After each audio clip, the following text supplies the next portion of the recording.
Run, party, repeat. Welcome to the East Coast Adventures Dirt and Vert Podcast, where we talk all things running, racing, and training to help you get ready for your next big adventure. Learn from our successes and our failures, and have fun at the same time. Join us right here every week with inspiring guests who share their captivating tales from the trails. And remember, nobody cares. Run faster. All right, welcome back to the Dirt and Vert Podcast. I'm David. And I'm Matt. And we have a very special guest with us today that we've got the pleasure of watching complete his longest distance to date, which will not be his longest distance in 2 more months because he's just going to keep up in the game here. Tyson Black. And Tyson just finished a marathon / 55K because they're both in one now. So you got both finish times for that one, Tyson. But man, you've been training for this race for a while now, and it's actually been just inspiring to watch. And when we got to see you at the event and the energy you had and just people cheering you on and seeing what you could do and watching your spirit just like come alive throughout that race was just awesome. So we had to have you on here. So thank you for doing that. And now we want to turn it over to you and kind of share your story and hear about everything that you've done. So Tyson, if you don't care, tell us a little bit about who you are and how you got into running.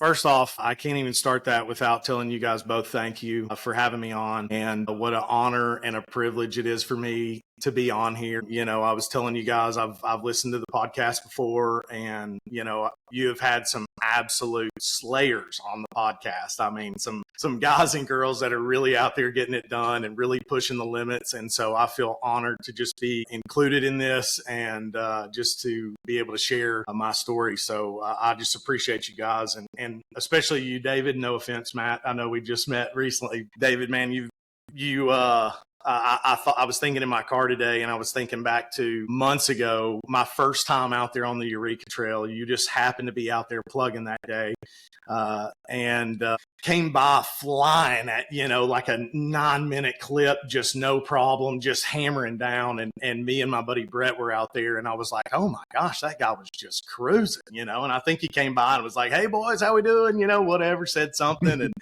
and went down and came back and said something again to us, you know, great work, keep it up, you know, and just was immediately encouraging.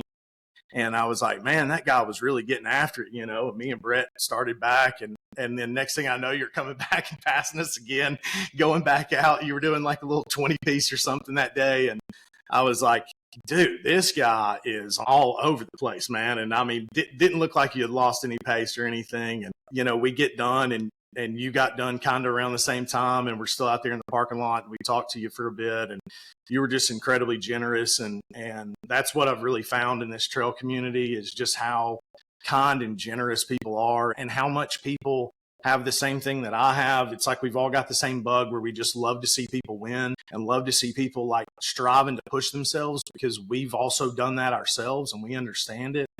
And there's just so much power in it, man. And there's so much power in like a guy that looks like you giving a guy that looks like me encouragement, you know, and what you get from that. And so I just would be amiss if I didn't take the time to just tell you how much I appreciate that, and really how it's came full circle that I end up doing your race and finishing. And I'm just so happy with the performance that I pushed out. And it really does just feel like everything came full circle. So I just want to say thank you so much, you know, before I ever even start.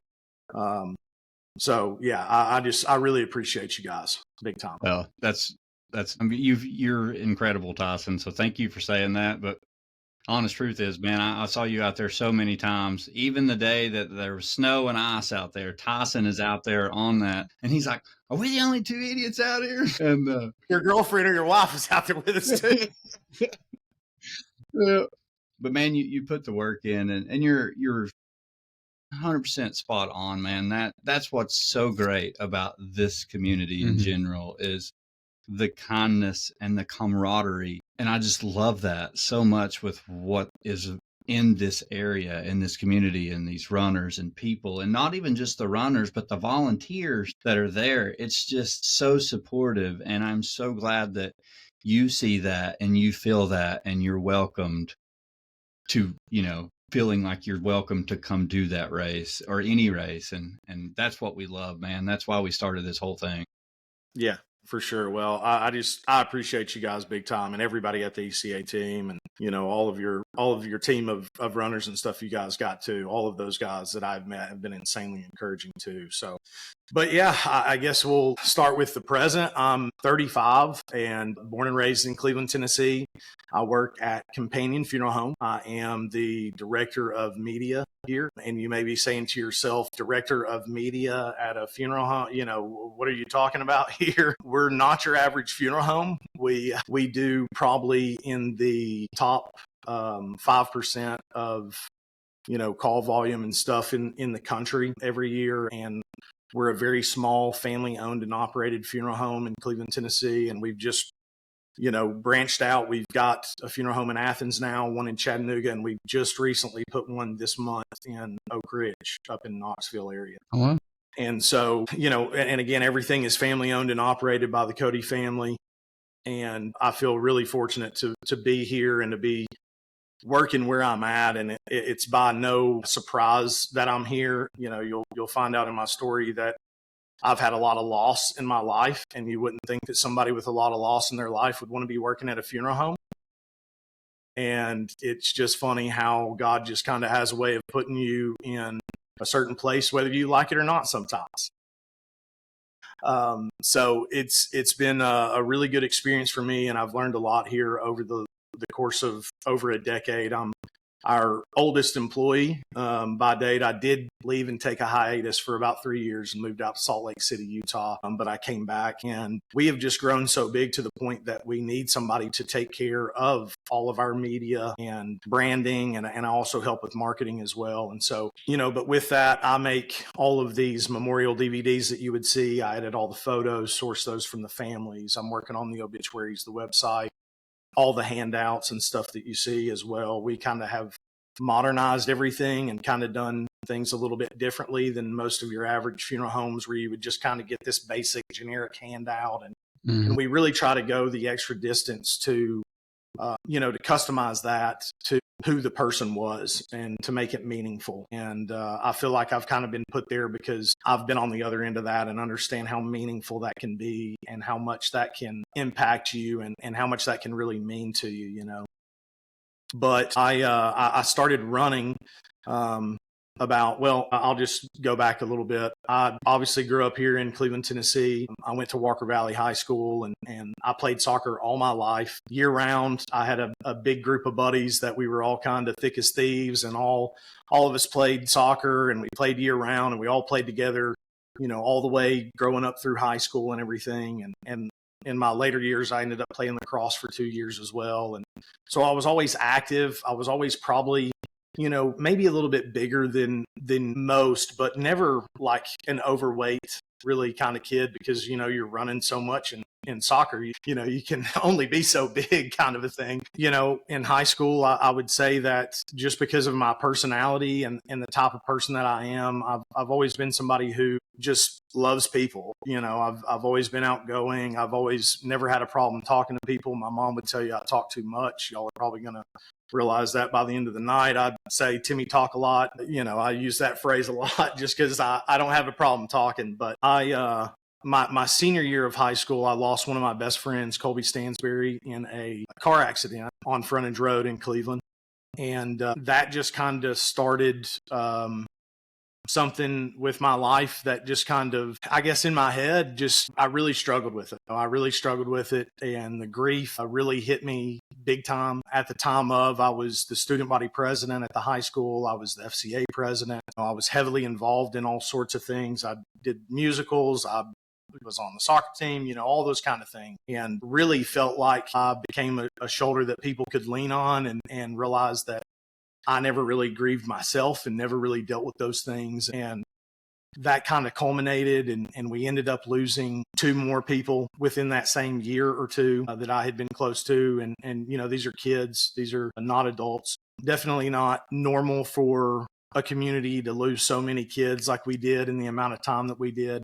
I could go through a list of names, unfortunately, and it wasn't some crazy instances of, necessarily things that you would see today that are prevalent as far as drugs and this or that. It was accidents. And it was, one of my best buddies that I was thinking about this Sunday as well, because these are the people that fuel me on my runs, and the people that I think about, and what pushes me as well is these people that I've lost. I was thinking about one of my buddies, Matt Haynes. He saved a girl's life at the river, and it cost him his in the process, unfortunately. And so we just had all sorts of crazy instances there for a couple of years, and it really pushed me away. It pushed me away from people. It changed my personality. The guy who was always happy-go-lucky, and that did have such a strong faith, and that was a really grounded person, became somebody who was intoxicated every 2 days, was living the type of lifestyle that wasn't helping anybody, and certainly not myself, which led to me, selling drugs for an amount of time. It led to me making incredibly poor decisions and just really not caring. And, throughout those years, we lost both of my dad's parents as well. And I just dealt with all that really in the wrong way. And I didn't face those things for a long time. And I think that kind of put some insecurities maybe in my head. Obviously through this whole time, I'm just getting bigger as well. And, just really just kind of becoming a lazy person as well, not doing much of anything, really just didn't care, I guess you could say, just really just kind of unplugged, and, really put my parents through a nightmare situation. And, y'all saw them on Sunday as well at the race. And I have two parents that have just been incredibly supportive. And I can't thank them enough. Sorry, I'm a crybaby too, but I'm just so grateful for them. After you're 18, you make your own choices. Your parents have raised you. You're not their trouble anymore. And I've seen plenty of situations where parents have rightfully so been very hard in those situations and have shut the doors, which I definitely had some doors shut in my face as well. But, they've shut the doors, and they've done things a certain way, and they have every right to do that. My parents have been incredibly gracious and have showed me so much patience and so much kindness and so much grace that they didn't have to show me. My dad paid off a drug debt. You're talking about things that are like, people aren't doing this, and Mm-hmm. I don't know if you met drug dealers before, but they're not the best people in the world, So, it's just one of those things where I just, I talked about it recently, just these past couple of days, about my support group. And, those two people are at the front of that support group, and they have been forever. And I'm nothing without them and without the values that they've raised me with. And so I'm incredibly grateful for them. But throughout that whole time, I really just kind of put them through the ringer. And, growing up in a small town with a large church, we grew up at a really large church together, the shame and the guilt and all the things that I had to put them through, here I am, and I'm not worried about them at this time. You know what I mean? I don't care. And I'm certainly not thinking about them. And really just living this selfish lifestyle because of my own issues and my own grief. And I think about the extreme highs and then the extreme lows. I was actually thinking about this today, and I was thinking about the fact of, like, I went from somebody that they were probably extremely proud of, and they're still proud of me, and they were proud of me through that whole issue. They knew that wasn't me, but here I am, somebody that they feel like they can be incredibly proud of, that is starting on the soccer team and student body president and, president of the FCA, and doing this and doing that and leading this and leading that. And then I go from that to where I was at, and I wasn't hiding the lifestyle that I was living. They go from that to this just extreme low of everybody's probably coming up to them for years saying, "Oh, Tyson's doing so good, and we're so proud of Tyson," to what is going on with this kid? What's gotten into Tyson? I saw him over here, and this is what was going on. I saw him there, and I know that those things were happening, And so, I'm just incredibly fortunate for the system that I've had and the support that I've had around me. And still to this day, and that's what really has really pushed me. Fast forward from that, I grew up quite a bit. There comes a point where you start having to be a man, and regardless of if you have the discipline that I have now with running, or if, I'm just growing up. I finally just started to grow up, and I wouldn't say that I was necessarily living a great lifestyle by any means, but I just wasn't being a reckless idiot anymore, but I moved out to Salt Lake City for a couple of years, and then I came back to Cleveland. And coming back to Cleveland, the Cody family offered me a job again back at the funeral home. And I was very fortunate for that, and fortunate to kind of be back and just to immediately go straight back into working. Really didn't want to be at the funeral home at the time but I went with what was comfortable and what was easy. And I'm glad that I did now, in hindsight. And I've definitely had my struggles of being here and of working at the funeral home, and working in this industry period. But I'm incredibly grateful. And in hindsight, everything has worked out exactly like it really should have. And so, I finally started to go throughout these years of, I would have a season of, I'm ready to get after it. I'm ready to do something. I'm tired of being overweight, and I'm tired of this or that. And of course, you just get on social media and you're just keto this, vegan that, low carb this, high carb that, it's like everybody's got an opinion and what works and who knows, and you almost just like pick one, but you just feel like I have to do this diet. I mean, I've got to have, I've got to be doing something extreme or else I'm not going to lose this weight, and I'm not going to, actually get consistent or anything. And so I spent this whole time, for years of ups and downs, of losing 30 pounds here, losing 50 pounds there, and nothing would really stick. And of course, you go through those highs and those lows that whole time of, it feels really good to lose 50 pounds, but then it feels really bad when you gain those 50 pounds back in 6 months down the road because you didn't stay consistent. And that just drives you even further away from doing something like that again, Mm-hmm. And I just went back and forth with that for so long. My good buddy Clay, that was out there with me on that last lap this weekend,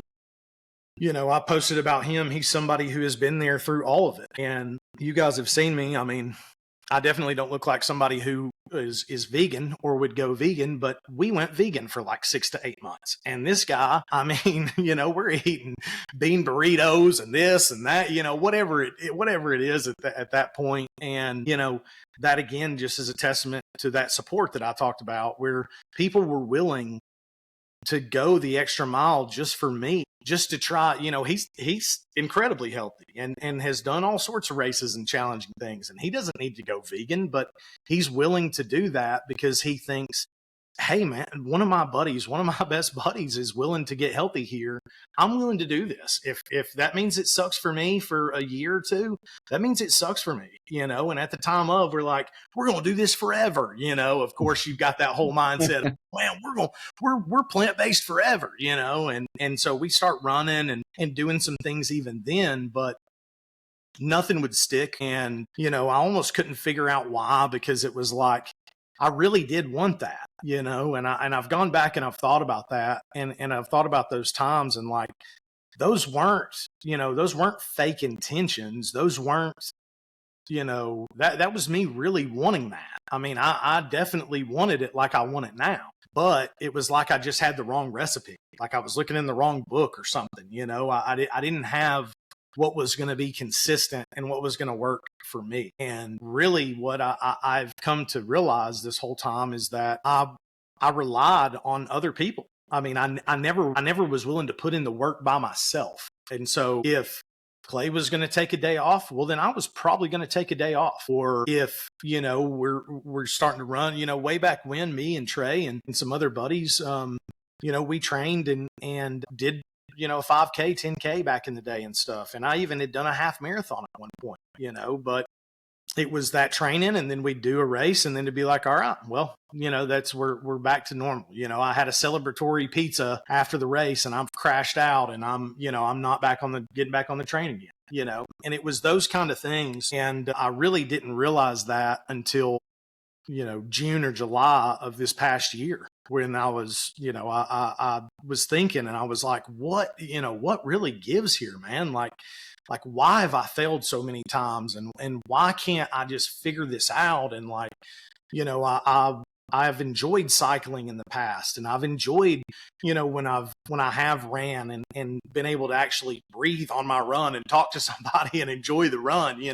I have enjoyed that. And why am I having such a hard time? And, I thought about it and prayed about it. And I was just like, man, it's because you have just literally put everything on your buddies. Like, you've just put everything on your friends, and you have leaned on them so much that you're just unwilling to sacrifice the time and the effort for yourself. And that's what it's going to take. And it was just like this switch in my head that it was like, man, it's that simple. It is that simple. Consistency and discipline. It's that simple. And it's been in front of your face the whole time, and you knew the answer. It's not like I didn't know the answer then.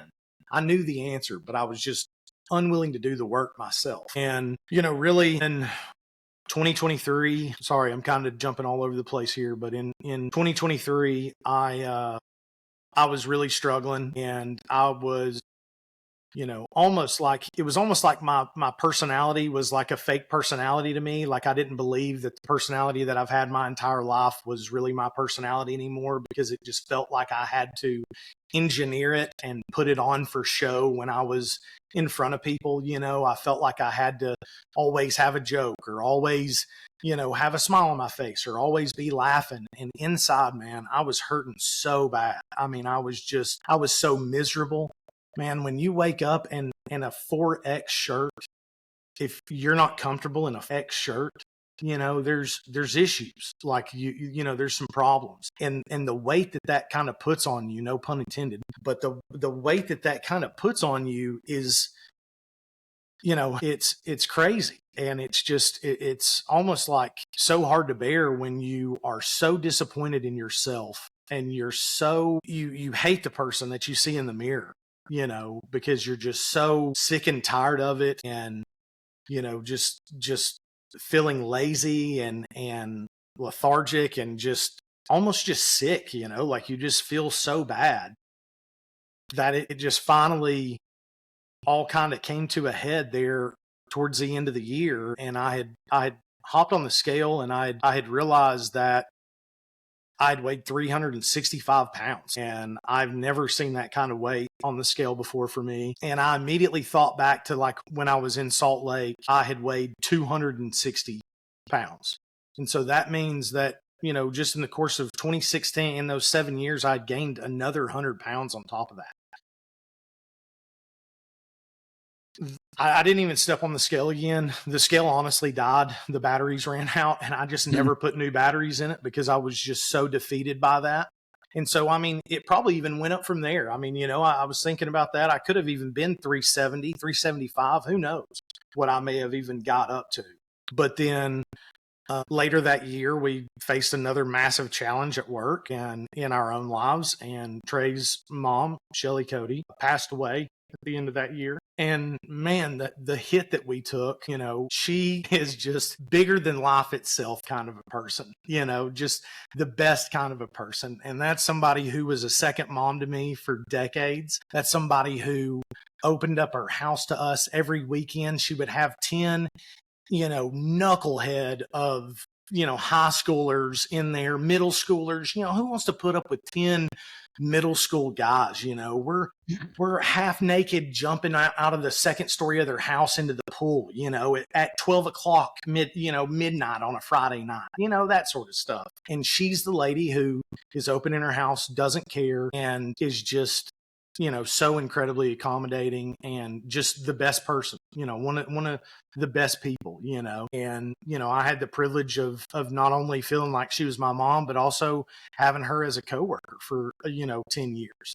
And that's somebody that you're seeing day in and day out. And it just takes such a toll on you. I still have days when I wake up and I cry the whole way to work, in my car, just because I'm thinking about her, and I'm thinking about memories, and I'm thinking about stuff at work. And that's just the type of person that she was. You can't not think about her, and so, that happened, and followed by, earlier on in January of last year, January, February, maybe my cousin Kim passed. And then after that, another one of my best friends, Dylan, lost his mother. And then after that, another one of my best friends, Brett, lost his father. And, you know, these are all people that felt like second parents to me. And Brett, his dad, Benny Kirksey, is somebody who, again, was that guy who opened up his house to us every weekend and had all these guys over there, you know, was always an incredibly supportive guy, was a guy who discipled so many young men and himself put themselves in front of him every time. You know, unbelievable. We lost unbelievable people in the span of 6-7 months last year that have been incredibly near and dear to me for decades of my life. And I really think that mixed with how bad I felt and how bad I was feeling internally, plus just the depression and the grief from all those situations, just kind of layering on top of one another, it just really drove me to a really bad spot and a really tough place. And I think that a lot of people don't think about the fact that, you know, what I'm doing every day is going through pictures of people's lives and editing these photos of people's lives. And so, you know, I had to do all those for all of my friends and for all those families. And, you know, I'm seeing people that I love and that I care about, and all these friends and family that I know and that I love and that I care about and that are dear to me. And it makes those days really extremely difficult. You know, they're incredibly hard. And even days happen now where, you know, I'll be editing and doing stuff for a video or something for a family, and I can't stop thinking about someone that I've lost, you know, and that's a natural thing that's going to happen. But, you know, that also is what drives me here at the job, and it's what makes this work for me, because I understand, and I truly understand on a level where I want people's experience to be the best experience that they can possibly have here. And I want people to realize that I've gone the extra mile for them, and I want something, you know, not because of myself or anything. I mean, I'm completely behind the scenes. Nobody even knows who makes the stuff or does the stuff. And I love that, you know, I love that's the case with that. But, you know, if I notice that somebody is a gardener, well, I'm going to find something, and I'm going to lean into that, and I'm going to make something, you know, that centers around gardening that can mean something to them, that they notice and recognize that they didn't ask us to do. So, you know, I really feel like it's really funny that, you know, and I can laugh about it now, that, you know, I'm here and I'm in a situation where I really didn't want to be in, and a job that I not necessarily asked for either. And here I am with all this loss and all this grief that I've kind of struggled with, and that I can use that and really understand that and put my best foot forward in that sense with my working environment and with what I do every day. And so I'm just super grateful for that. And I'm grateful that, you know, God kind of placed me here and has put me here with the people that I work with and the company that I work for and what I'm doing. And I find an extreme amount of value in it and fulfillment in it now. I definitely didn't a year and a half ago, and I definitely was struggling on a whole other level, but it just goes to show you how quickly that can turn around for you if you really have the right mindset, because that mindset is what really changed everything for me, and running is what changed everything for me as well. And that's where that kind of comes in. I'm sorry that took 20-30 minutes to get through. That's perfect. We want to know the whole story, so you're doing great. Okay. And I think it helps us to know your backstory to the story you're about to share now. So Right. I think you've done a great job. Okay. Well, I appreciate that, because I was definitely worried about the over talking. So, but yeah, and you know, really after Benny passed in June or July, I believe it was at the end of June of last year, my two guys that I know David's met both of them, Brett and Trey, have been, you know, my two main guys outside of Clay. And there's definitely been other guys too, but, you know, Brett and Trey are somebody that I run with probably a majority of the time. And both of them have went through the same experience, unfortunately, in the last year with losing their parents. And the closeness and like the bond that we have now, it's a funny thing that, you know, I've known these guys my entire life, but you know, our bond now is just completely different because we're suffering together. And there's something there's something in that where, we're pushing ourselves, and because I push myself, it pushes them, and because they push themselves, it pushes me, and it just rubs off on one another. But sorry, I got ahead of myself there. But Brett, after Benny passed, that's kind of when I just kind of had enough, and I knew that something had to change, and I knew that I needed to start kind of running or walking or doing something. And the previous year, Brett's a teacher, and so he had the summer off, and we had met up at Planet Fitness. We call it P-Fit. So sorry, I say P-Fit all the time. We met up at P-Fit a couple days of the week, and would walk or run up there. I was mainly just walking at the time. And then we kind of fell off after the summer and both just kind of did our own thing. We still are buddies, so we see each other every weekend. We just weren't doing anything active. And I knew that he probably still had his P-Fit, subscription, and I knew that I had mine still and had never canceled it. And I had texted him, and I went back and looked at this today because I kind of wanted to know, exactly what kind of date it was and when it was. And it was really, I think it was July 2nd that I texted him, and I was like, man, I've got to do something. I got to do something. We've got to get back in the gym. We got to do something. And he, of course, immediately was like, yes, we've got to. He was like, I need to lose 10, 20 pounds or something too. He's like, I'm not happy either. And, and I also knew that it would be a good outlet for him with Benny's passing. And I knew it would be a good outlet for both of us. So we started going, a little bit here and there, and then started getting a little more consistent, but I really wasn't working, I guess. I really was just kind of going in there and kind of checking the box, wanting to make sure that I had some miles done, and I wasn't really changing anything else outside of that. And we start kind of getting serious toward the end of the month and getting a little more disciplined. And I just was, I'd had my 35th birthday at the end of the month as well. I just said to myself, I said, this has to be the year, man. This has to be the year. I'm working at a funeral home, and I'm seeing people that are passing at 20, 30, 40, 50. And it's not because of, an automobile accident. It's not because of a drug overdose. It's because of them being incredibly unhealthy. It's because of the things that they're eating. It's because of the things that they're not doing and not being active. It's a culmination of all those things, and it's causing disease, and it's causing illness, and it's causing sickness. And then I see them pass away here at the funeral home, and here I am seeing all of that. And I know how bad I feel, and I know how, just big that I've gotten at this point. And it was like, I've got to do something. And I have a really great doctor as well. That's one thing that I really appreciate here in town, Stacy Flowers. And she has been incredibly helpful this entire time as well, too, and has really encouraged me and has not been somebody that has, pushed me one way or another, but has just kind of came alongside me and has really been like, we've got to do something. You've got to do something, and has had that stern talk with me, but has been willing to push me and steer me in the right direction and say, we need to get off of the blood pressure medicine. We need to get off of the testosterone. We need to get off of all this stuff. We can fix this fatty liver disease. We can do this, And there was a moment where at the end of December in 23 that I realized, once I realized at the end of that year that I was so big and had cut off the scale, I was supposed to have checkups and everything with her. And I just stopped going. I mean, I literally just ignored her. I stopped going completely, just like wouldn't even respond to their emails or messages because I was just defeated. And I was like, I can't go in there and hop on a scale and she see how big I am, And so I got back with her and got things going, in July and really started kind of feeling a little bit better by the end of July and noticed kind of the changes with my mental and really how bad I'd been feeling mentally.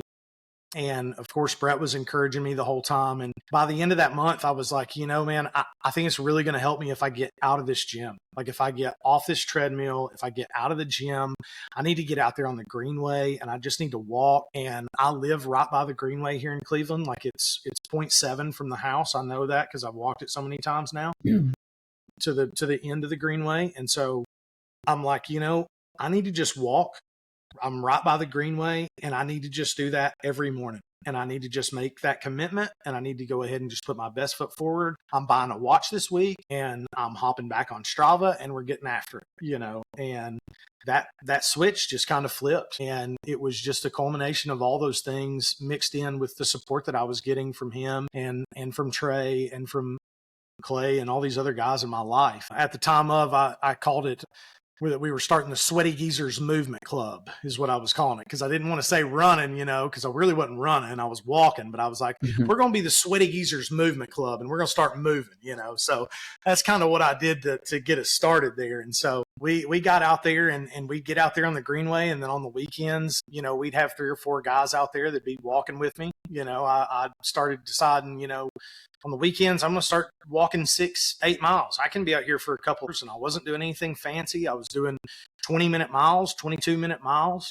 getting out there and just sweating and just walking and putting time on the feet, and I think that's a big part and a big important part of that. And especially for somebody who may be a bigger person, is not focusing on necessarily how quick you are, or, really feeling that urgency of I feel like a lot of the couch to 5K things are not built for people like myself, and kind of push you to be running a lot quicker, which then causes somebody to burn out and not really enjoy this and enjoy the process. It took you years to, get your body to this point where you're unhappy with it. It's going to take you a while to get back to the point where you are happy with it. And a part of this whole journey is understanding that it's going to take time, and it's going to take patience, and it's going to take bad days. It's going to take good days. It's going to take days that you wake up at 5 a.m. and you can't go back to sleep, and you're fired up to get out there for like 2 hours and just plug, because now you've got extra time. And it's going to take those days that you wake up at 7 a.m. and you should have been up at 5, and now you've got to just go out there and squeak out an hour or 30 minutes or whatever you've got, And so it really just kind of took off from there. And, I hopped on Strava and logged my first walk on August 2nd. And that's kind of the day that I kind of have marked that is really my start day, and where I really feel confident. And that's kind of the day that I've marked. So we're a little over 190 days from that point. And I really just started walking, and that's really all there was to it at first. Was I'm going to get out here and I'm going to walk, and it's going to make me feel better. And I just noticed immediately. I mean, I felt so good every time. There were so many times I didn't want to start, of course, but I just kept telling myself, dude, you know how you feel after this, and this sets the tone for your day. It allows you to mentally. One of my other big things is I try not to use any music or anything in my ears ever. And now there's definitely times that I get out there and I've got a podcast or some music or something going. I'm not saying that, but I prefer to just be out there, no headphones, and just kind of get locked into that and really enjoy being in my environment, whatever it is. So at what point did the walk become a run? When did you really start trying to incorporate a little 5 or 10 minute run in there? Yeah. So when I really started to actually try and run a little bit, I guess it was probably only November, maybe. I mean, there was a really long extended amount of time that I didn't even think about that.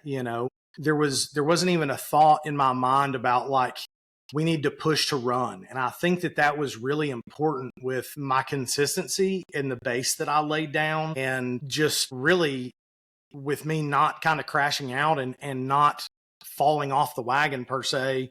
I think that was just, we're not going to necessarily lose sight of what we're trying to accomplish here. And if we do lose sight of that, we're going to not be consistent. And I knew from the start that I wanted to do endurance races. And I guess that's kind of what fueled me of I'd seen Barkley Marathon stuff years ago, and it was just, who can't watch that and get sucked into it, right? And so I knew that's kind of what I wanted to shoot for and where I wanted to be. And so I knew that to me, it was just important to have that time on feet, and just kind of get out there and make sure that I'm getting out there every day. Doesn't matter if, and really I made a big push to be out there every morning. Initially, that was my whole thing, was I'm going to get up before everybody. I hope that there's nobody on this greenway, because it just fires me up even more if I get to that parking lot and there's nobody there. It tells me I'm doing everything right and that I'm different and I'm weird, and that's where I want to be. And I want to be pushing myself to do things that other people aren't doing. And when you get out there to a parking lot at 5 a.m. and you're the only guy out there, I mean, it absolutely just fires you up. And so I just made sure and pushed to walk, and to just focus on that. I just wanted to be consistent with it. And so I did. And I just started going really every single day. And Brett lives on the whole other side of town. So I kind of lost that, where I had that safety net of he's going to meet me at PFIT every morning. I didn't have that anymore, and it was on me. And that's when I really was kind of starting to do the self-talk, and probably where I was going with the whole not listening to music that I got sidetracked on. But I really started focusing on that self-talk when I got out there and not listening to anything, and, really working on stuff mentally. And I think I saw the fruits of that early on, to where I would get out there at 5 or 5:30 in the morning. And I realized that by the time I got to work at 8 o'clock and, I had done all these things, I started a little journal. One of my buddies had told me, start a journal with a gratitude journal, and start writing down things that you're grateful for at the end of the day, kind of a thing. And so I kind of took that a little step further, and I made a food log. I made kind of a checklist of things that I wanted to do every day. I wanted to pray every day. I'm big on my spirituality, so I wanted to read my Bible every day. I wanted to try and read, maybe it's just 10 pages of a book. Maybe it's just, a couple articles about something online that's, going to be, something good for me, not some garbage or anything, but something that's going to benefit me. And I'm going to start logging all of my water intake. I'm going to start logging all of my food. And then at the end of the day, I'm going to write 2 things that I'm grateful for, or I'm going to write something else, just like a quick journal entry almost of like how my day went. And so I started doing that, and I would do that at the beginning of the day. And it was insane that after getting all that stuff done in those first couple of hours of the day, how much better of a person I was come 8 o'clock, how much better of a coworker I was, how much better of a friend I was, how much more intentional I was with what I was saying and doing. And you can tell that with the people that you're around. Like, that you feel that way, but you also get that reciprocated back to you, because, it's like you're the best person in the world to talk to. I mean, you're on cloud 9. You've just had an awesome morning. All of your work is done for the morning. What do I have to be angry about? What do I have to worry about? Sure, I've got stuff to do at work and everything, but, it just makes those days so much easier and so much better. And really from there, it just took off. And, all of a sudden we started a thing at work called Companion Cares. And it was around, us doing kind of a nonprofit where we're going to start doing stuff every year as a company together. And one of the things that we're going to do as well is to try and get healthy as a company together. And they wanted to encourage people to do the Cleveland half marathon and 5K. And of course, everybody's like looking at me like, you're going to do, you're going to do the half, you're going to do the 5K, what are you doing? And this kind of got started right when I started walking. And so I was like, yeah, I'm going to do the half. And I actually ended up having an engagement that day, a prior engagement, that I couldn't make it. So I had to do the 5K anyways. But I was like, yeah, let's just sign up and let's go for it. And that's another reason why I've got to keep pushing myself to get out here. I know a lot of people do that, where they sign up for a race and that kind of forces your hand to, actually start training and actually getting with it, So I was like, that's just another layer on top for me. And we were going to be also walking in Miss Shelley's honor as well. And we made shirts and everything for it. And so I was in, and we each got to pick somebody that we lost that year and put them on the back of the shirt. So we had her, and everybody got their own person that they got to walk for or run for. And it was a really cool thing. And so, I had that coming in as well, that I knew was going to be on down the road in the coming months. And so really, I just started getting a big push. And I noticed then that, when somebody like me starts going out there and getting with it, it encourages other people to start going out there. And really, like my buddy Clay says, is he's like, dude, I don't have an excuse anymore. He's like, I know, he's like, there's the days that I wake up and I'm, I don't feel good. I don't feel like doing something. He was like, and I literally hop on Instagram and you've posted and been out at the Greenway at 5:30 a.m. And so I'm getting out there and going, and so that's really what it's all about. And I've definitely got that same encouragement as well back from the guys. The guys just started coming out on the weekends and we'd start walking 4 to, 6 miles, and then started walking 8 miles, and that's the entire Greenway. So we'd walk that 8 miles back. And then, there just finally came a day where I was like, you know what, I'm going to try and like jog, like, 0.25, and then I'm going to walk. And then I'm going to jog 0.25, and then I'm going to walk a little bit. And I think it was even intervals of like, I think I was doing crazy intervals where it was like 0.25 and then literally walk for a mile or a mile and a half, I mean, most people are doing intervals or doing real intervals, but like, I'm like really like taking my time with this thing. And, again, I think that was really important, being a bigger guy, to stay consistent and to also stay healthy. I think another big part of that, and again, not to just crap on the couch to 5K stuff. I know a lot of people have used that, but I think that's another thing that why it's not fit for bigger folks as well too. And people that are just getting into running is you don't know what you're doing. You're not stretching. You're not doing all the things. You're not really taking care of yourself. You're not eating the right things.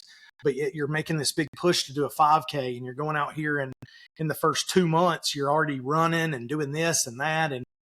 And then you get an injury or you get burnt out, or you do complete the race. And then after the race, you're just burnt out, and so I think that it's incredibly important to really start walking and to really have that base. And, before you do push into the running. And I think that's what made me so successful long-term. And I think that base has also made it to where, I have recovered well, and thankfully, knock on wood, I haven't had injuries and those kind of things. But I think that is all a credit to that every day we're getting something done, and we're just going to walk, and we're going to, I remember months ago being like, dude, I held a 18-minute pace, on that walk. Like I just did 4 miles at an 18-minute pace. I remember like thinking that to myself, and just did that 35K, and my pace was like 16:30 for the whole thing. You're just like, Well, how you said there's like 6 diets and you don't know which one to pick, and you got to go with it. You picked perfect for how you started your training, just FYI. Like, yeah. Regardless of, there's tons of diets and there's tons of ways to start a couch to 5K or whatever. But you did it the smart way, which allowed your body time to adapt. There's an adaptation that occurred, and you did it the right way as you're walking, coming from someone that's, not probably done a lot of high impact on concrete and asphalt. If you would have started running, you would have probably ended up with shin splints, knees. You would have easily ended up with some type of fracture or stress fracture or something. Yeah. But you did it the smart way, where your bones and everything have adapted. You gave it time. You gave it plenty of time. Yeah. And what you're saying about building your base, man, that's perfect, because you built that, that low aerobic base that's only going to help you. Without that, the rest of the stuff doesn't work. And you did it the smartest way you could possibly have done it. So the diet thing may have been all over the place, but you absolutely nailed how you started running. So kudos to you on that piece, man. I appreciate it. It really, the diet thing really, has just now started to come into play. That's what a lot of people don't realize too, and I have a lot of people asking me now that have been, well, what are you eating and what are you doing? And it's like, well, I'm eating more whole foods. The same thing that we all know to do, that nobody wants to listen to and nobody wants to hear, is that, I'm not going to McDonald's every week, and I'm not, doing this. If I eat out, I'm going and I'm getting a Chipotle burrito. I'm not getting any chips. I'm not getting any salsa. I'm just getting a burrito, and I'm eating clean like that. Or I'm getting a Jimmy John sub or something. I'm making better choices. I'm not, and there's a lot of people still that would be like, you shouldn't be eating out. And yeah, you're probably right, but I'm doing what's going to work for me and what's going to keep me consistent. And what that is not getting so concerned with everything immediately. and not completely overwhelming yourself. We overwhelm ourselves so much, man. We want to focus on all those things. And well, I've got to be eating right. I've got to be drinking this much water. I've got to be doing this. I've got to, do the, some guys really enjoy having a beer, and it's like, I can't have any beer. I can't have a beer with dinner or this or that. It's pace yourself just like you would in a race, just like you would getting started with running or walking. Pace yourself, and let's not overwhelm ourselves just right out the gate. And I'm literally just now working with, my coaches and stuff with the nutrition and all those things, and so, and also to mention that, I mean, I didn't even have a coach until a couple weeks before my first race in November, so that whole length of time, it was literally, I wasn't Googling this or that, or what should I do here or there. It was just, let's just start walking and let's just start getting consistent there. And what you'll realize is if you can make an obtainable goal like that, and something that simple as just walking maybe 30 minutes to an hour a day, once you get that consistency down for a month or two, you'd be surprised at how that consistency and that discipline starts spreading to other areas of your life and starts pushing you to want to do different things, with your diet and with the goals that you're, trying to go for, and I had set a goal after that first month. I think the first month I did 82 miles or 84 miles or something in that month of August. And I got to the end of the month and I was like, man, I was almost close to 100 miles that month. Like I almost walked 100 miles in my first month really going at this, really, really putting my best foot forward and really being consistent here. We almost hit 100 miles. That's crazy to me. And so actually, now that I say that, it may have been like 64. It was, it was a significant amount. And so I was like, you know what? We're walking 100 miles from here on out every month. Like that's my new goal, is to do 100 miles. And so that's what I started doing, because I was like, that's my new goal. And okay, maybe I'm not out here every day. It went from like, I knew that I could be out there every day, but it went from, I feel like I've got this consistency and this discipline now. So let's set this goal of 100 miles a month and let's go after it. That goal's changed now, like that's not my same goal anymore, because, your goals are going to change. And there was a point where I was like, oh man, I'm not going to hit this 100 miles, but I'm not hitting 100 miles because I ended up running 30 of the 85 that I'm doing now, and so, those things change over time. But really that consistency and that base, man, has just carried me so far, and not really worrying about everything else, and just, hey, maybe that second month I decided, hey, we're going to pull back on so many Cokes and so many Sprites and so many soft drinks. Hey, we're going to pull back on all the Little Debbies. Shout out Little Debbie. Love that you're right here in our backyard, but dude, we got to pull back on the Little Debbies a little bit, and so, it was those things that just over time that I started thinking about and started realizing what I needed to kind of take away little by little, that has just helped over time.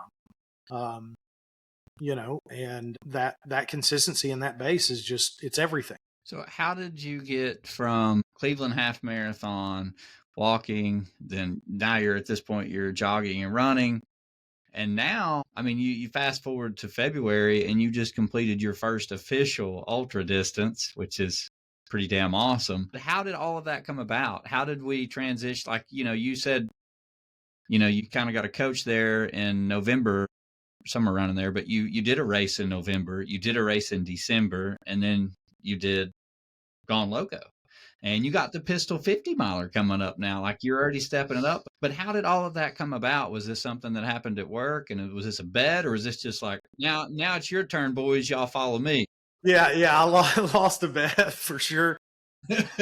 No, excuse me. Yeah, again, like I had said earlier, I knew that I wanted to go for the endurance side of things. I knew that the trail side of things had always really kind of been in the back of my head. I'd done some cycling stuff in the past.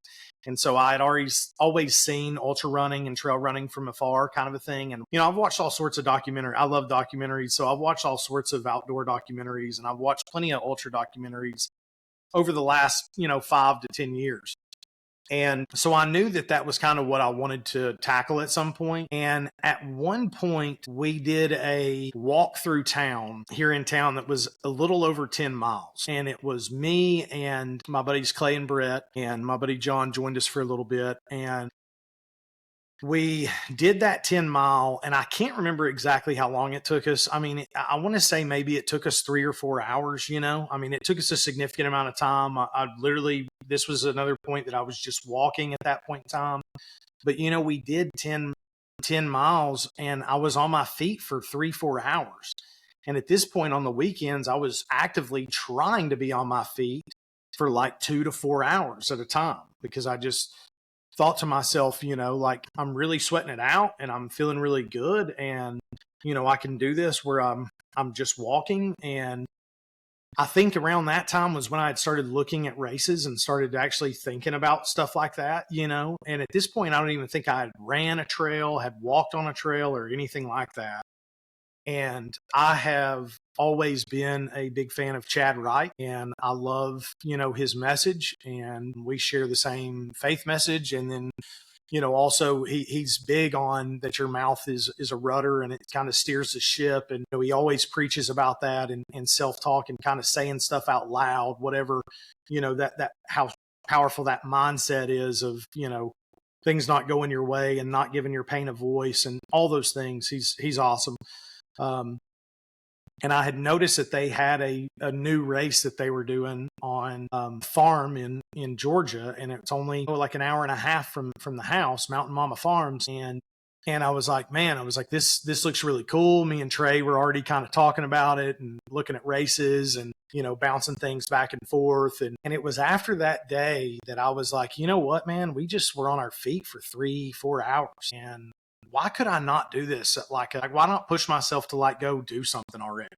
Like, why not, you know, actually start looking at this and let's get something on the calendar that's going to push us and also scare us a little bit. And, you know, Chad and a lot of other guys in the ultra and the trail community always say that, you know, if it doesn't scare you a little bit, it's not a big enough, you know, thing that you're not going for something big enough, you know, kind of a thing. And so, yeah, I kind of made that decision that day, I think, really, or that week, that was like, you know, let's go for something. And so we decided to make that push and ended up signing up. And around the same time, I had gotten I'd watched some Moab 240 docs and stuff back a couple of years ago, kind of a thing, and was familiar with the race and everything like that. Started following a guy on Instagram who was crewing somebody out there. And it was Tristan Workman, who was also at the race on Sunday and from Charlotte. And I had seen that, you know, the crew chief guy, Pierce, had been posting about Tristan and that he was out there and pacing him. And so I kind of looked at Tristan's profile and kind of started watching some of the stuff that he had up on there and everything. And I'd seen that, you know, he was doing this kind of in honor of a buddy that he had lost the year prior. And it really spoke to me. And it really just, I don't know, he's from Hickory, North Carolina. It's a small town. There was a lot of similarities there that I saw with me and with him. And I just gravitated towards that. And at this point, I'm really starting to get really consistent, really motivated, really realizing how important mindset is versus your body in some situations. And I know that's vice versa sometimes too, but, you know, just kind of how the mind can push you even when your body can't. And so I was like, you know what, I'm going to track this Tristan dude all the way through Moab. And I'm going to kind of like keep up with him through this whole time. And I'm going to use him to motivate me, kind of a thing, for these next couple of days. And sure enough, he was out there and I was watching the tracker and everything. And one night I went to bed, it was like the night before the next day was going to be the cutoff, you know, and this dude was moving. I want to say, love you, Tristan, but I want to say his tracker was said like 0.01 miles per hour or like 0.001 miles per, you know, it said like his tracker wasn't even crawling. You know what I mean? It was like, I was like, dude, this is not good, you know, and here he is 40 miles out, you know, he's done, you know, 200 miles at this point, and the guy's 40 miles out from getting this thing. And I really, it killed me, man. I went to bed and I mean, I almost like didn't even sleep good that night. Like I genuinely had like connected to this guy that much and I didn't even know him. And I just was like, I just felt so bad for him. I just had that in my head that I was like, I can't imagine what this guy's thinking, and he's got no sleep on him right now and all these things. And I was just like, man, I can't imagine this. And I got up that next morning and this dude was on a mission and that tracker had completely turned around and this dude is hammering down. I mean, he is absolutely going for it. And I looked at it and I was like, oh my gosh, this guy's going to make it, like he's going to do it. And I had really counted him out the night before. I had truly counted him out. I didn't want to get out. I think it was raining that day even. And I was like, one of those mornings, didn't want to get out. I was like, I'll do it in the afternoon. And I saw that and I was like, oh dude, we're up. We're going. We got to get out here and do 4 miles. And I started running at this point a little bit. And so I think that was the first day that I had like really pushed to like run like a mile or mile and a half, like without stopping kind of a thing. And it just fired me up and I got so much from it. And I immediately messaged Tristan. I came home and I sent him a video and I still have these videos on my phone and I actually meant to show him whenever he was out here, but I didn't get to, but I will someday. But there's like 4 or 5 videos that I couldn't even get through that I'm like crying. I mean, like, I'm like, here's this guy, this other grown man that I don't know that I'm like feeling this connected to that I'm like crying. I can't even get this message out to him of how grateful I am and what his Moab journey's meant to me over the last couple of days. And, finally I get one out to him and I was like, man, I just want to tell you how much I thank you. Like, here's what's gone on, dude. I didn't even want to get out here. I counted you out last night. It's unbelievable what you're doing for your buddy, kind of a thing. I don't know if you'll ever even see this. I don't know if you care, whatever. Like, we're sending it out into the ether, and, he immediately hit me back up a couple days later and was just, he's crying, telling me, thinking, how much he thanks me and this and that and all this stuff. And that ultimately led, his coach at the time was Chase Price out of Charlotte as well. And that led to me inquiring about his coach and about what he was going to be doing and ended up getting me with Chase, and which ended up being an awesome fit and ended up being unbelievably helpful and beneficial to me. And he started Casually Ambitious Performance Club is what he calls it. And there's probably 40 plus athletes that are working with him is in this group chat together, and we just lift each other up. It's an unbelievable community. I am so grateful to be a part of it. I mean, like, the feeling of having like teammates, and that's what I call them, is my teammates. I mean, we're not like a race team necessarily like you guys have, but like, we're teammates, and like we sit there and we just push each other constantly. And what I get from that group is just, it's so incredible. And it's like, it really has meant a lot to me in the long run here. But I get with Chase and really, I think I got with him, and I think we were only like 2 weeks out from Mountain Mama Farms. And I think, even him, he's like, hey man, like, we're just going to hop on, need a coach like in 2 weeks for this, 8-hour race. Like, I don't even know you. Like, what am I, and he had to be like looking at me like, what are we doing here? Like, I don't know what's going on with this guy, kind of a thing, but he was awesome. He got me a great game plan.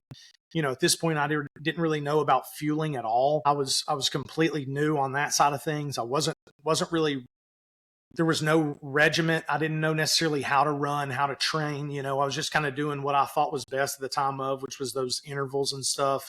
And he really set me up with a plan and started kind of laying everything out for me and getting with me a couple times a month to make sure I knew what was going on and what I should be doing. And then he really started pushing me. And from there, it's just been like full speed ahead. It's been trusting the training plan, trusting the coach, trusting his knowledge and his faith in me and my faith in him, and kind of leaning on each other. And just really, it's incredibly important to have that partnership kind of with that coach, and for them to really understand you as much as you understand them too. And so he, had a really good game plan. I feel like he really pushed me correctly with not like pushing the running on me so much. We didn't try to do any running or anything at the Mountain Mama Farms. It was all about pure endurance, and we've got to last, and we've got to make this thing last, and I didn't even know what to do for the race. I was going to go out and try to I had in my mind, I was like, well, I need to try and run the first one so I can make sure. I had the goal in mind of doing a full trail marathon. That was my whole goal. I just want to do a full 26.2 out here.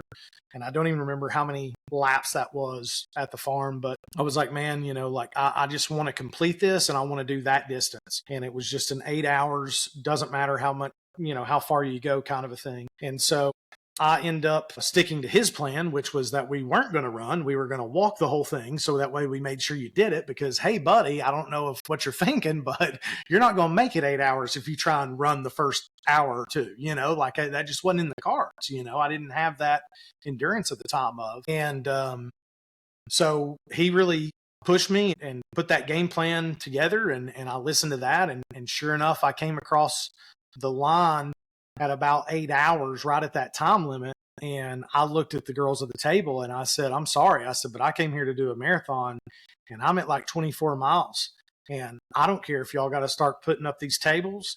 I don't care if y'all got to start going in the house. I don't know what needs to happen here, but I'm getting this marathon. And I don't care about your time, no disrespect to the race or what we've got going on. I love this, but I came here to get a marathon. If that means I got to go to the parking lot and get the marathon, I'll go to the parking lot and get it. You just tell me what I need to do. And the girl literally looked at me and didn't even say a word, or she said one word. She pointed and she said, go. And it was on. And I was like, fire, it just fired me up that she even said that. And so I went and did an out and back and came back to the finish line to get that 26 in maybe 8 hours and 8 hours and 16 minutes or something like that. So a little over the 8 hours. And, it was just incredible. And then from then, you guys know how it goes. You finish that one and the bug is just on you. I mean, it's like you really see what you're capable of. And I finally met that pain cave that so many people have talked about. And I loved my time in it. And, my mom even told me after that race, she came out and saw me on I think I did 8 total laps, maybe is what it was. And she saw me on the 6th lap, which would have been hour 6. And even after the race, she was like, when you came in from that 6 hour, starting hour 7, she was like, I didn't think you had a chance. She's like, I didn't think you had a chance of getting it, the way you looked and everything like that. And she was like, and then something changed in hour 7. She was like, you came back to the table at the end of hour 7. And she was like, it was almost like you just were in a trance. She was like, and I'm so far gone at that point. I didn't even remember this really. I kind of remembered the state of my frame of mind that I was in, but I didn't really remember that. But she was like, you literally came to that table and she was like, you were just constantly repeating, oh, I'm getting the 26. I'm getting this marathon. Oh, the marathon's in the bag. We're getting the marathon. And you've got so much time. I don't care about my time. We're getting the marathon. I mean, I don't care if these people go home. We're getting the marathon. And, it just, on the other side of that pain and that suffering, there's just an immense amount of growth. And I found that out there and I became a different person that day. And that race completely changed me. And I learned things out there that I'll never forget. And that's when that mind just started kind of really working. And I started really seeing what I was capable of and started really realizing how much I have shorted myself for so long. And how much I have told myself and been my own worst enemy of that I can't do things and I can't do this and I can't do that. And then I realized the power that I really do have in my mind and, what I can really do with it. And so from there, it was like, okay, we've actually got a training block. We've got a coach. We've got all these things. Now we're really starting to do, the things. And again, I think it was incredibly important to not do that right out the gate. I think that doing my own thing initially really helped me articulate kind of where I was in my headspace to Chase as well. And to show him hey, I have been consistent with this, but I've not been exerting myself to the point where I probably could, and so after that race, we got on a training block and me, Brett, and Trey decided we were signing up for Hell in Half and going after some vert. We didn't have any vert on that last one, and we wanted to get out there and actually go after some vert. And so we decided to do that, put together a good plan for that.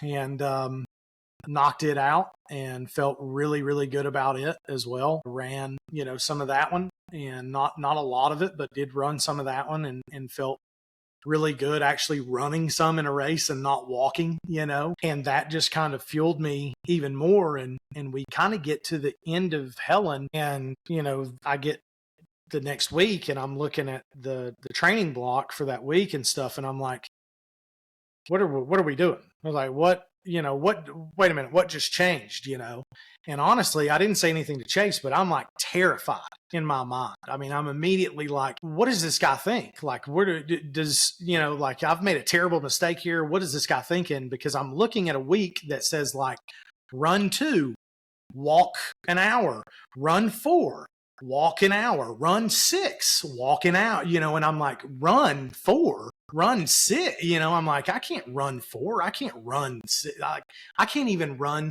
2 miles without stopping, And so, him explaining that, hey, we're going to go out here, we're going to trail run, and you're going to hike these inclines, and you're going to run the flats, and you're going to run the downhills, and when I say it's an easy day, you can walk a little bit more. When I say it's a tougher day, you can do, and really started to structure that training plan and really pushed me to run, a little more. And I wasn't really confident in that at the time but that again is where that coach comes into play at that point, that starts giving you that level of pushing you that you actually need, that maybe you're not going to go after yourself and you're going to pull back and be a little bit more comfortable, And so I really have him to credit for a lot of that, and to credit for a lot of the training plan and everything that has gone into this, and me being able to accomplish what I accomplished on Sunday because of him pushing me and him seeing, the potential that I had there, that I was just kind of maybe unwilling to like kind of go for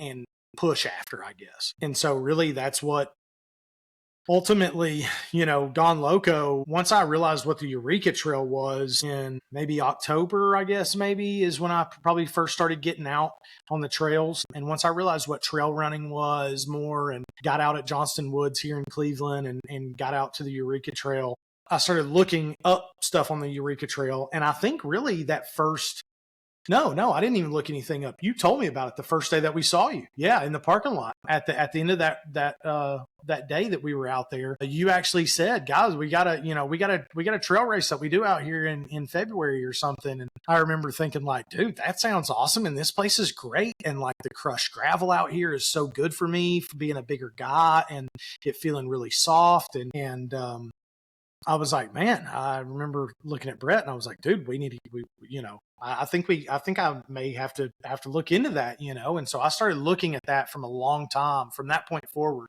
And really, I think I decided really a couple weeks later, like that's the one I'm going for. Like, that's what we're doing. We're going for an ultra, and I've wanted to do this endurance thing. And if I can do if I can sign up for a 8-hour in November, why shouldn't I be able to do an ultra 3 or 4 months later? Like why, that's like a next logical step. And if we're going to be training for this, why not push to go to that next step? And so, yeah, I mean, I'd been eyeing this road spike right here for a long time, man. And I had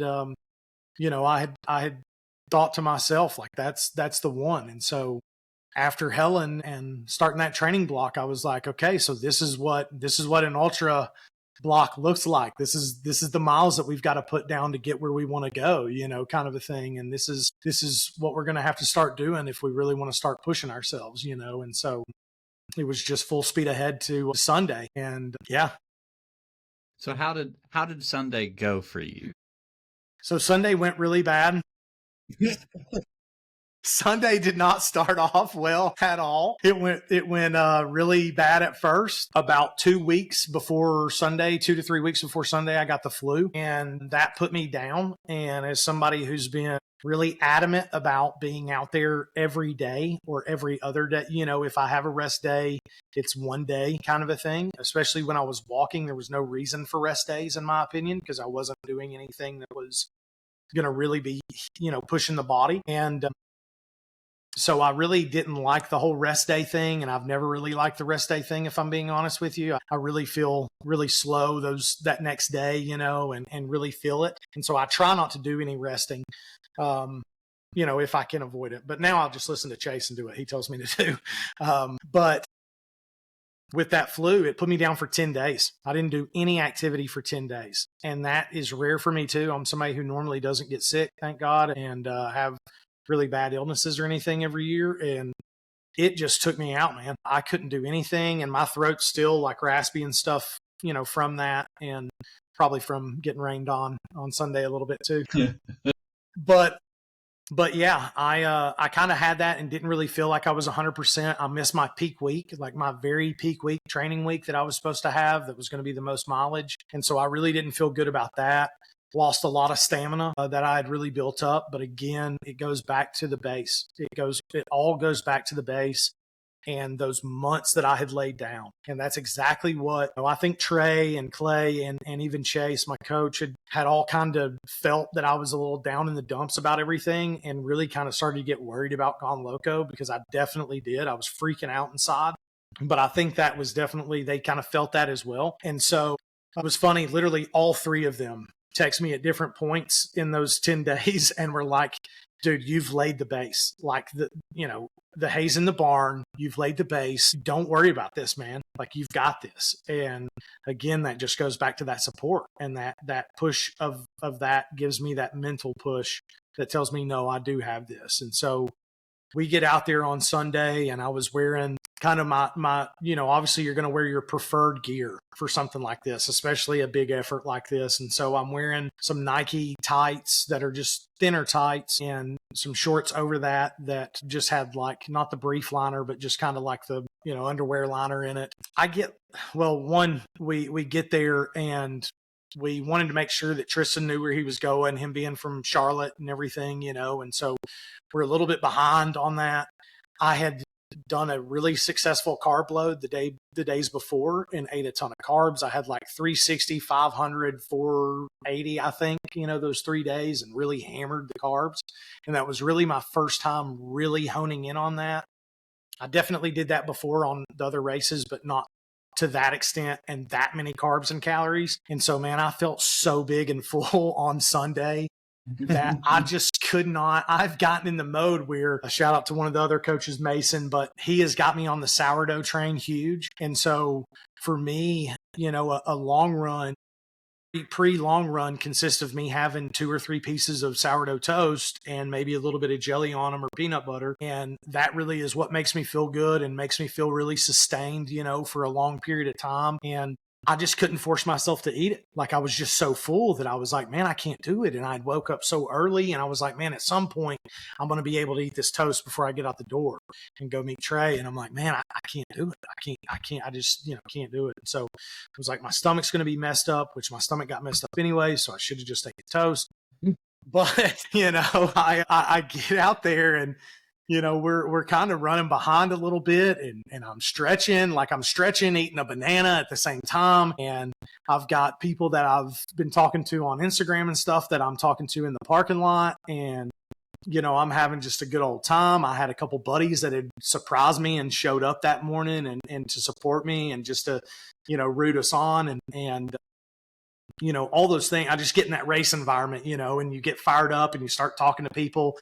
And dude, I'll be honest with you, I didn't make the pre-race meeting. Y'all know that now, but I honestly lost track of time completely. And I see the corral I hear the air horn and the corral just go, and I'm like, oh gosh, what have I done, man? I'm like, what have I done? Like, I'm not even ready here. And so I grab another banana and eat it, because I'm thinking to myself, I'm like, I've still got to have some carbs or something on my stomach getting started. I already ate 1 banana. I was like, we may as well just make it 2. And I'm like eating the banana, walking to the start line, and I'm by myself coming out of the corral. Like, everybody's already gone. I'm by myself. And I was, I had already done the numbers, and I'm a huge planner. I have these spreadsheets and everything before every race, and I've got everything laid out. Nutrition, I've got all these things in my head. And I immediately have that's like out the window in the first 5 minutes. I'm like, dude, we're 5 minutes behind and this is just a nightmare already. And I get maybe 3 miles in. I'm like, okay, so we've got to now, instead of running the first 4 miles, we're running the first 5. Like, we're running these first 5 miles, because that first 4, I'd planned it where we're kind of on that downhill on those first 4 miles. Then you have a little bit of an incline for 1.5 miles for those who don't know the course. And then when you hit the turnaround and you come back, you've got a little bit of a downhill. And then those last 4 miles literally feel like they're uphill on a crazy grade when it's just like a 2% grade, but it feels so terrible the whole time. And your mind tells you that it's awful.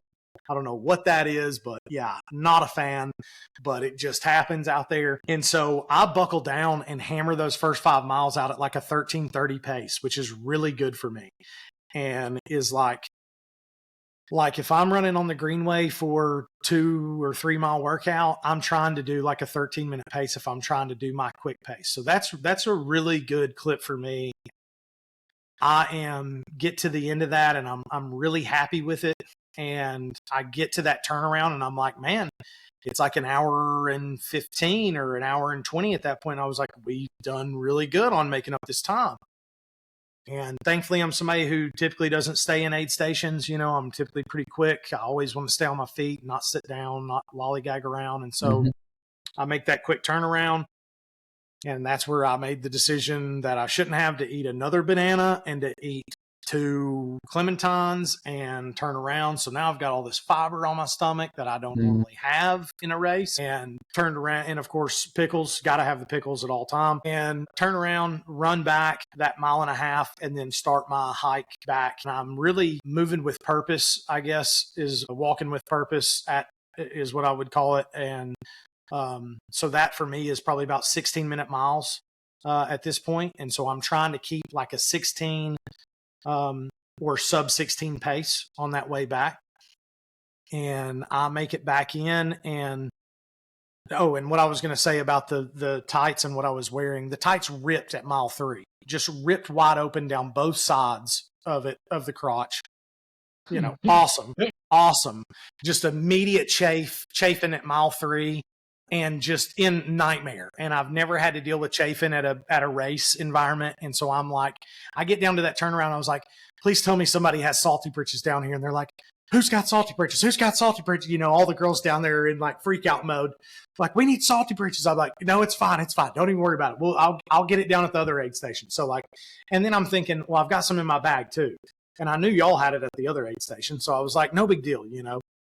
Well, I've had 11 miles of chafe, you know, so it was a big deal. And the overplaner in me always brings an extra pair of shorts. So I knew that once I got back after that first out and back that I would have extra shorts, and I was planning on changing shirts anyways, just to feel kind of refreshed, and changing hats. And that's always kind of my go-to in anything longer. And so I was like, well, I'm going to change. Well, then I get back into the finishing line, starting line, and Dusty Elliott had planned to pace me for that second one. You know, love that guy. He's been incredibly encouraging to me and has pushed me immensely. You know, he years ago weighed an extra 80 pounds, 100 pounds than what he does now, you know, has lost all this weight and is just a beast of an ultra runner. Love that guy to death. But he's been really helpful to me in my journey and has answered an insane amount of questions. And like, you know, he's the guy that when I got started, I'm texting him at 11 o'clock at night. Lori's probably mad because his phone's going off, but I'm texting him something stupid, you know, like, should I eat a pickle at this point? Or should I do, you know, like I'm asking him all the dumb questions, but he's been really good. And so he had planned to help me with that second out and back. And so, you know, he gets in full crew chief mode. And I guess I wasn't prepared for him to be like so crew chief mode, you know. I mean, he's super laid back guy, but he's also, you know, when it's time to get with it, we're getting with it, you know. He was like, man, you've made, you know, great time. And I was like, dude, I started late, you know, like I've made up this time. I was like, I'm, you know, awesome. I'm in within the time limit that I thought I'd be in. I wanted to be in by somewhere around 11 o'clock. And it was like a couple minutes before 11. Perfect. And, I was like, man, my stomach's jacked up though. My stomach's jacked up all of a sudden. I've got to change these shorts. This is a nightmare. And he immediately runs. He's like, go to the bathroom. I'm running and grabbing your bag, you know? And so like I go to the bathroom, he goes, grabs my bag, brings everything in there. I make the change, go out. He went and got me some stuff from the aid station, filled his pockets full. And, you know, there we go. We taken off. And he's like, dude, I haven't really looked at the time at this point. And he was like, we've lost a ton of time. And I'm like, what? We've lost a ton of time. You know, I just made up all this time coming in. How have we lost time? What's going on? You know? And he's like, dude, you lost 17 minutes there. And I'm like, what? 17 minutes? I mean, I couldn't believe it. And I looked down at my watch and I'm like, sure enough, I'm like, dude, it's almost 11:20. like, how did that just happen? And, he has been a big one that has told me a long time. He's like, man, these guys stay in these aid stations too long. Do not be that guy. He was like, that time goes by a lot quicker than you think. And it really does. It goes by so much quicker than you think when you're out there trying to get after it and you're not thinking and you've got all these things in your head and on your mind. And so I'm like, oh my gosh, like we're going to have to really buckle down. And sure enough, he's like, give me your water bottle, like he won't let me hold anything. He won't let me do any, and he's like, let's go. Let's go. It's time to work. And so I talked to him. I was like, we've got to be moving at a sub 14. So don't run any slower than 14s. And, he's looking at his watch, pacing me, and we hit everything sub 14 all the way into like 5 miles at that point.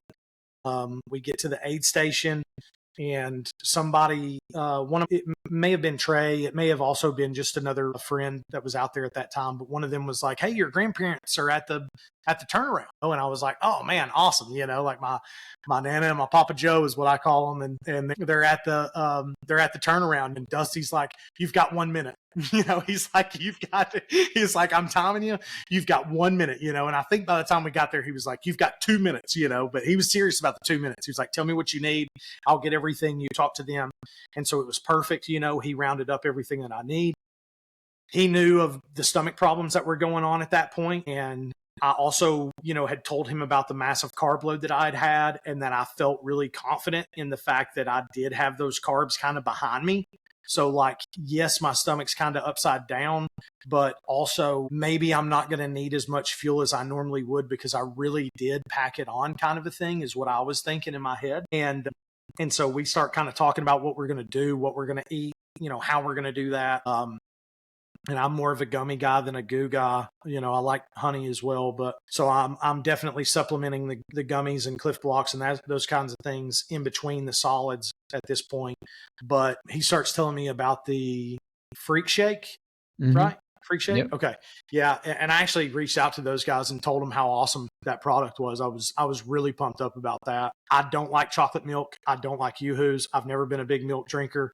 Dusty's like, dude, it tastes like Yoo-Hoo. It's awesome. And I'm thinking in my head, I'm like, at this point, I'm going to drink whatever Dusty tells me to drink. But at the same time, I'm like, dude, I hope it doesn't taste like Yoo-Hoos. I'm like, no. And I could totally see where people think that it tastes like Yoo-Hoo, but it also just tastes like an awesome chocolate drink, and so it actually ended up being really good for me. And although I think it was more so their recovery drink, they've got like an electrolyte based drink as well too, but it was their recovery drink. And so it had protein in it, had those calories, had some carbs in it, and it was really good and kind of supplemented that from the drink standpoint instead of eating those calories and stuff. And so that actually really helped me a bunch. I had a little bit of that, talked to my grandparents, made that turnaround. And on the way back, it was when we started running away from there and then kind of started to hit that uphill on the way back, started hiking that. And that was when I realized that the second pair of shorts that I had brought with me, there was a reason why I hadn't worn them in a very long time. And it was because they made my butt cheeks chafe insanely bad, man, dude. And it kind of all hit at once where I'm like, man, and I had brought these, I said that I was such a planner, but I had really brought these to slide on after the race because these tights and everything had been so good for me the whole time that I wasn't going to need anything else, Oh, dude, it was. I literally got back on that and I thought, you know what? I think I'll take the tots. I think I'll just rather take the tots, at this point kind of a thing. It was that bad. And I was like, I'll just hit some salty britches, once I get back, so I'll salty britches up like really good for this last lap or whatever. And by the time we made it back, I was feeling really good. I had a blister on the bottom of my left foot that was getting really massive. I could tell it was kind of getting to be a problem.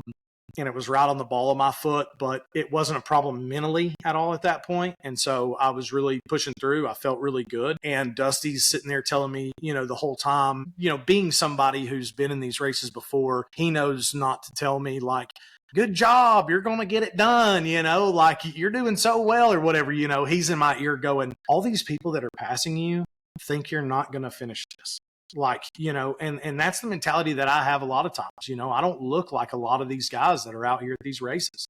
And that's what pushes and motivates me is, that I'm out here too, regardless of the fact that I don't look like these guys. And maybe I do way more than you, and maybe I'm inexperienced and everything, but that pushed me out there. And these dudes that, the Dusties and the Kyles of the world and the Brians that are just hammering by me this whole time and stuff, these guys fire me up, man. Like I get the same inspiration from those guys that people get from me doing this stuff. I see those guys out there, and these guys are killers, man.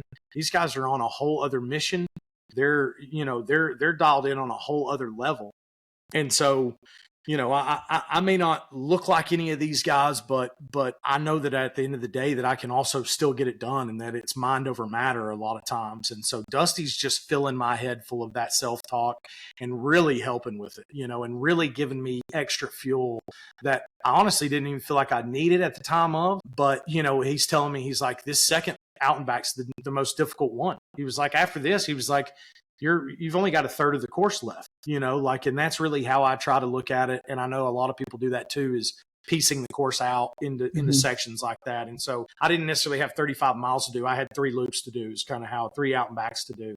Mm-hmm. And so once I was done with that second one, I really was like, okay, this is really getting done. And that's when I started kind of getting emotional, and I'm thinking about things, and man, we're really doing this, And I had kind of told myself that I needed to be out on that third lap by 2:30 p.m. And, the cutoff was at 6, right? Mm-hmm. And I told myself I needed to be out by 2:30 at the absolute latest, because I needed to have 3.5 hours to make sure that I could do that last one, because that was the one that I wasn't going to be running at all on. I was only going to be walking, that sort of a thing. I was going to be having a set pace, and so I come around, Dusty kind of splits off at the loop, and he, I kind of told him exactly what I needed, exactly what I wanted to do. I had to use the bathroom again. And so I'm like, hey, I'm going to have to go to the bathroom again, but I need to change shirts, change hats anyway. So this is be perfect. We'll just knock it all out super quick. No problem. And if you can grab me, this set nutrition, and then maybe have Clay, who's going out with me on the third out and back, grab my bag and meet me at the bathroom with it, so that way I can change as well. And he's like, okay, perfect. Well, they do all that. And of course, I've told Dusty, I've got to put on this salty britches, and all, whatever I need to take care of this chafing dealio that I got going on. And he's not the one that comes to the bathroom, it's Clay is coming to the bathroom. And so where Dusty probably would have been like, hey, don't forget to put on that salty britches. Clay has no idea I'm having this issue at all. And in my mind, you've got so much going on. I'm thinking about times. I'm thinking about everything, and I didn't put any of it on. Of course, didn't put any salty britches on. And I go back out there, dude. And I mean, not even a mile in, I'm like, dude, I just completely forgot about this. This salty brit, like, this is a nightmare, and that starts kind of really hitting the mental of like, I'm really hurting out here with this chafing going on. And then I start thinking about the foot and the blister and all that stuff. And Clay's like, dude, we started doing the math on everything immediately. And it's like, we could walk 18-minute miles and you're still going to finish this, and we start doing that kind of work in our heads. And I'm like, I'm starting to get really pumped up. I'm like, dude, I can do this 16-minute all day. I can do this all day. No problem. Like we've got this, this is awesome, and start really talking about it. And he's somebody who's been with me for so long that he knows me so well that, we're reflecting on everything. We're reflecting on all these times. We're reflecting on all these stupid diets that he's done with me. We're reflecting on the times that he's ran with a weight vest to give himself some of a workout while I'm doing this. And we're just reflecting on all those things, man. And it's just like this bittersweet moment of, realizing where we're at only 7 months down the road. Oh, and I've got one of my best buddies beside me telling me, this one's for real, man. Like, this is for real. Like, this is a lifestyle change. Something that that I knew, my, one of my other, best buddies who's been with me the whole time too, I knew that he didn't think this was real this whole time. Like there's multiple people and buddies that like, and I don't blame them. I mean, they've seen me do this stuff before, and, when I started my Instagram and stuff is just an accountability page for myself. I went back and I saw those texts today where I was texting a couple of my buddies and I was like, I think I'm just going to start an Instagram so I can keep myself accountable.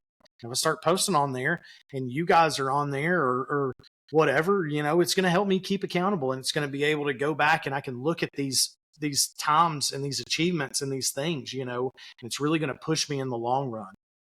And he's like, man, people, when you started that Instagram, people just thought it was going to be, because when we went vegan, we started a Instagram then too, called the Herbrovores, of course, real catchy on that. But, we had done that then too. And so people had even seen almost like the same thing happen, and so I know that people thought like, oh, here's Tyson with another health kick. He's going to lose his 40, 50 pounds, and I don't blame him at all because I've done it so many times, but that lifestyle change really has happened in it and it has kicked in and it is, and it's there and that discipline is there now and that consistency is there. And, we get to that next turnaround and my parents and my aunt and uncle had surprised me and came down from Knoxville and they're there too. And, it's just that moment of like realizing like I'm 6 miles away, like all this stuff is just behind me now. Like this difficulty of this thing is it's gone. And I knew that in these last 6 miles that the difficulty was gone, but I also knew in these last 6 miles, I hadn't been in that cave yet today and that cave's happening. And like, I'm going in there and like, I'm doing some mind work sometime in this day. Like I'm not getting off this course without that happening. And that's just like the course tax. I mean, that's the tax you pay on these races is like that cave's out there for you and you're going in. And if you ain't going in, you didn't push yourself to that extent, but you're going in it.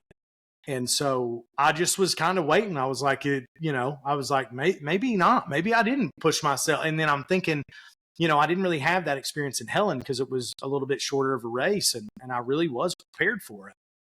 And I was kind of upset about that because I had that experience at Mountain Mama, and I've been longing for that. I've been wanting that and I've been with again. And I've been wanting that, like feeling like I just chiseled out a piece of my mind and I just knew it was going to happen. And sure enough, it did 4 miles out. And I just, I knew I was getting more quiet because Clay was talking a lot more. And I could tell that he was being, purposely trying to ask questions and talk more instead of not. And so I knew that he was thinking, not that I wasn't going to finish it, but that, clearly I'm hurting at this point.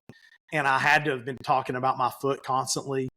And we're replaying the Jocko clip that I'm sure you guys have seen, before, good, where he's talking about these problems happening and his response is always good. And so we're laughing about that and playing that back on everything. And I'm saying that constantly. And I'm saying out loud, like, thank God I can feel this pain. Like, thank God that, my foot's hurting right now. Thank God that, I'm here and I have this ability to do this and I have this ability to feel this pain and I've got this ability to accomplish something like this and to put something out there, and go and get it, and I'm going to get it. Like it's not happening. And the blister really started becoming a problem mentally. And so I really was battling that and kind of having that talk. And again, this is 9 hours in and we've had no music, no nothing. We're just, it's just out there and we're just praying and thinking and just processing. And then we hit that 2 mile mark, man. And we hit that 2 mile mark and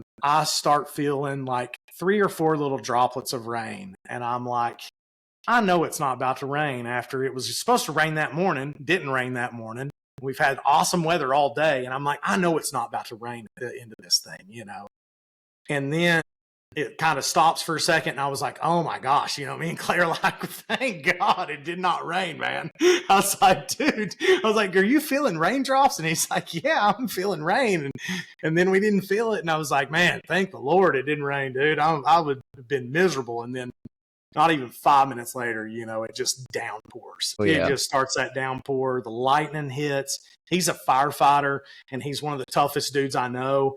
And when he is like, do we need to get in the woods for a minute or two? I'm like, the one lightning, it hit right by us in the field.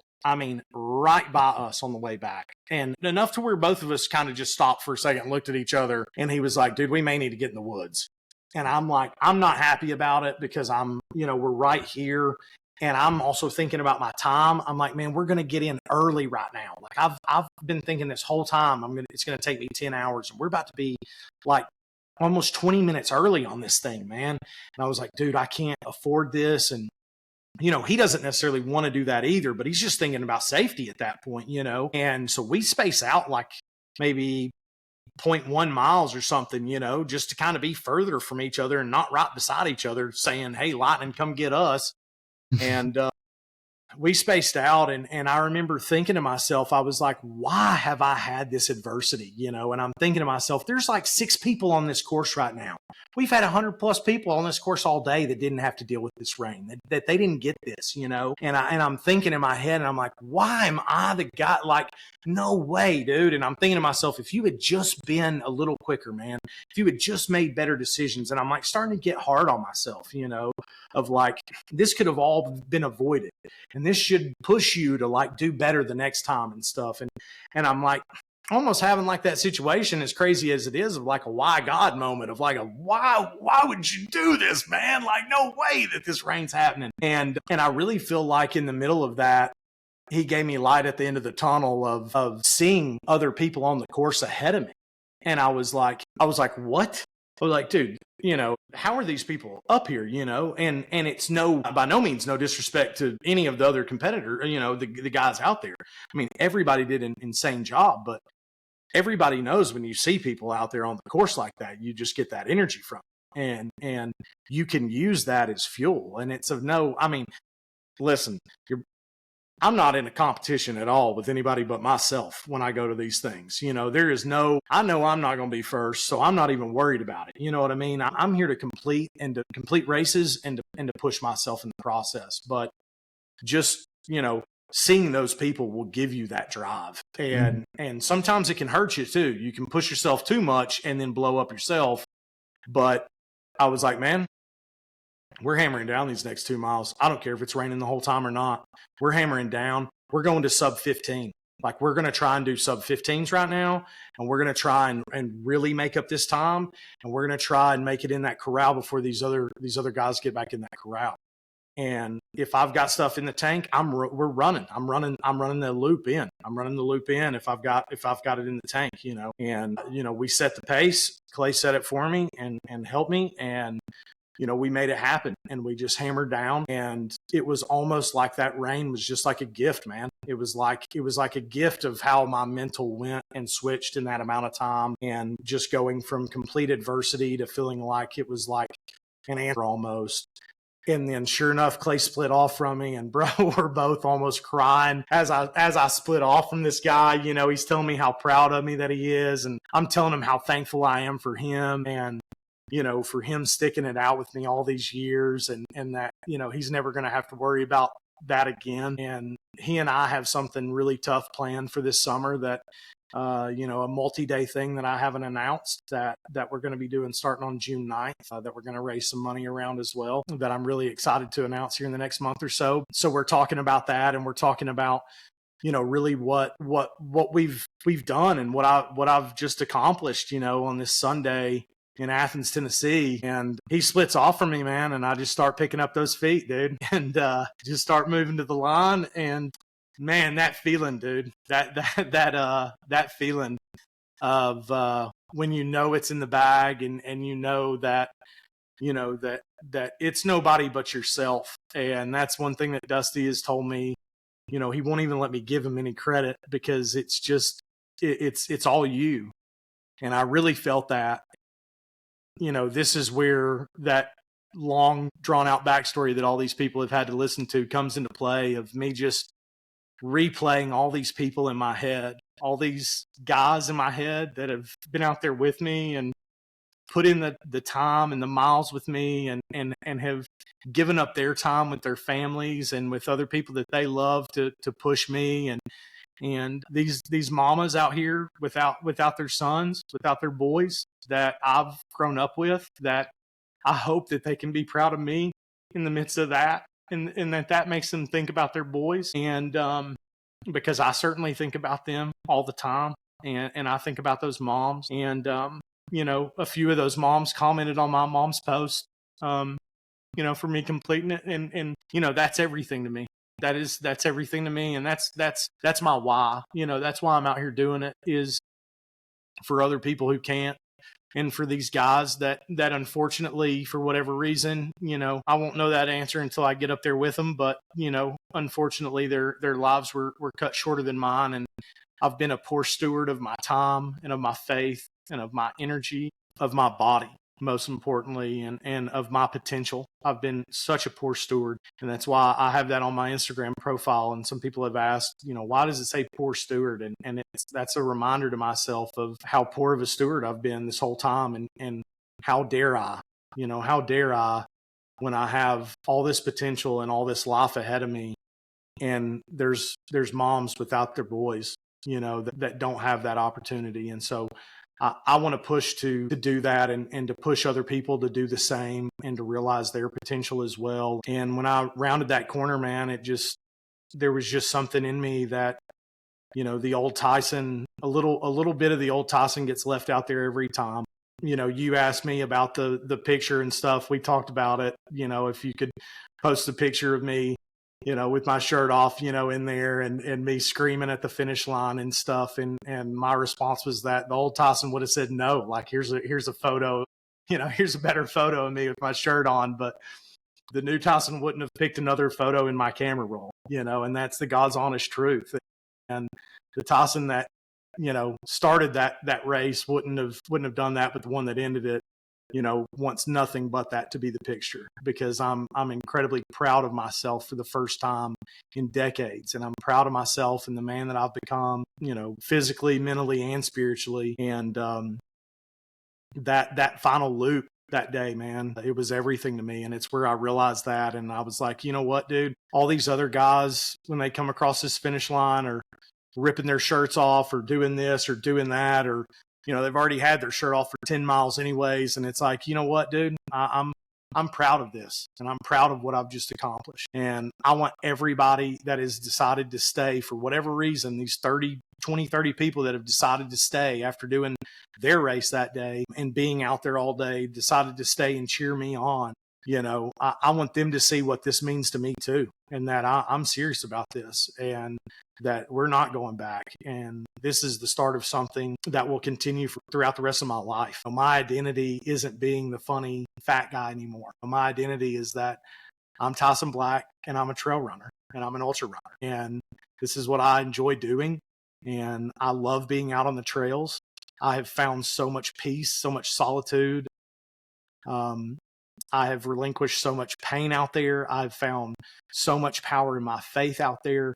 I get out there and pray and think and do nothing but mental work for hours when I'm out there. And it has made me the man that I am today. And I have grown so much in the last 7 months that, I want to shout it from the rooftops, because I just want everybody to experience this. And I always say that I have shorted myself so much, and we all do it, because we all give into that little voice in our head that tells us that we can't do things, man. It's incredibly important to just put those people around you that are going to bring out the best you, and you do that same thing to them. You're not going to be encouraged if you're not actually out there encouraging other people. And it's incredibly important. And the trail community and the ultra community does that incredibly well, and is incredibly thoughtful and incredibly kind and incredibly intentional.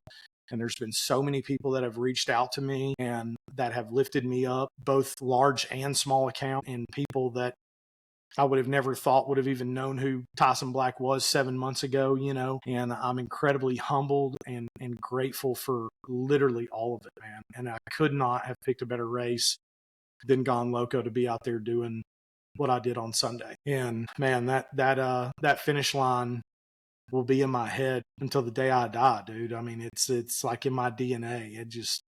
fires me up. I've just been crying on and off 48 hours, of just messages and photos and this and that, and just really feeling the sense of community. And so, yeah, I'm just incredibly grateful. Well, you may have lost a piece of Tyson out on that course from the start of the line to the finish line. But man, you inspired so many people in that transformation. And, and I feel like you've probably been doing that in every one of these events. You've probably lost a little piece of the old Tyson in every one of these, but you found a whole different pain cave level in this race, and you had to endure more than you have in the past. Just because you went further, you had new issues. Chafing is a whole different ball game, and that just starts to wear on you. And when you're chafed on the front and the back, I can't even imagine what that feels like. But man, you know what? Like, at the end of the day, you cross that finish line like a boss, too, man. You come in, you throw your hat down, you strip your shirt off, and you didn't miss. I want you to think about this. You didn't miss a step. You were still running the whole time you were taking all of that off. Like, it was a ball of energy coming through there, man. And it was so uplifting and so inspirational. I mean, you say you don't know why 30 people were standing there to watch you, but that's why. The whole day, you were inspiring people, just like they were inspiring you, and that's what it's, at the end of the day, that's what it's all about. And I'm so thankful that you chose Gong Loco to do that, because we all got to watch it and we all got to see it. And it was one of the best parts of my day. You and the girl at the very end, our DFL, she was the same way, just out there fighting for everything. And man, there is something really to be said about that. And we're so thankful that we got to watch it 2 times. We got to watch it with you, and we got to watch it with her. And Tyson, I've seen the work you put in. Like you said, like you were training at Eureka while I was. And I saw you out there every time I was out there. You were out there putting those miles in. And that's what people don't see. They don't see the hard work. They don't see the long runs. They don't see, Tyson, he just done an ultra, but the ultra is the celebration. Right. That's the celebration. That hard ass work you put in every day, that's where people miss the mark. I mean, that's it. And that's how you change your life. And that's what you've done. You've built a good habit that you love, that you find a place to go to now. And man, you found a bunch of crazy people that love to do it with you, and that speaks volumes. That, my friend, is a community, and you're building your own community. Yeah. Yeah. It's, man, it's just all been incredibly humbling, man. And just been so cool. And like I said, those guys, man, I've known these guys for years, these guys that have been running with me, but I think that they would tell you too, that like our bond is just different now. It's different when like you don't care about college football anymore because you want to go out to, White Oak and run 10 miles with your buddies on some trails. Like, it's like when you suffer together. Yeah. Things change a little bit. They sure do. Yeah, it does. It does, man. You don't even have to say a word to each other. You just have to be there. And it's automatically this connection that, it's going to last a lifetime. Yeah. Yeah, it is. And we've all felt that, and I know that they would say the same, and it's just, you continue to sharpen each other. Iron sharpens iron, the old saying, and we continue to sharpen each other. Yeah. Well, Tyson, we're going to start some questions with you now, man. We got some. And I'm sure we got a lot. I'm going to start with the very first question, which you've already hinted at. You kind of already said it, but I'll let you, if you want to add anything to it. But why do you run? When everything's so hard, you're chafed on the front and back, you've busted out of your shorts, it's pouring down rain, and lightning is striking right beside you. Why do you do it? Oh, man, just really, like I said, for those people, and why I kind of pulled out my phone here is I want to show you this little gorgeous girl too. So this is Callie Gibson is her name. Oh, she's cute. She is one of my best buddy's daughters, and John, and she has a rare protein deficiency called one. And with that protein deficiency, they were told, that she may be nonverbal, she may never walk, those kind of things. And so, it's those people that, like I spoke about, that I've lost, that powers and pushes me. And then also the fact that the guys that I'm out there with have experienced that loss as well, and really just that push that I get from them and from those losses as well. And her in particular, there's a reason that she's on my phone screen, and that's because there's plenty of times that I'm running with a vest and I'll have my phone in that front pocket of the vest. And, when a time gets hard or when training gets hard, one time in particular was my first run back after having the flu, getting ready for Gong Loco just a couple of weeks ago. I went out on a Saturday and did a 10-miler out there on Eureka. And I was just really, really not in a good headspace with having the flu and, feeling so sluggish and not having that stamina. And I literally just looked down at my phone and looked at her, and I was like, we're doing this for her. I mean, how dare I not get out here and try to run these miles whenever she may never walk again, which she's made unbelievable strides and has now taken her first steps. I want to add that's that amazing. But, so it's things like that. And those are my whys. And again, like I said, we've got something bigger planned for this summer.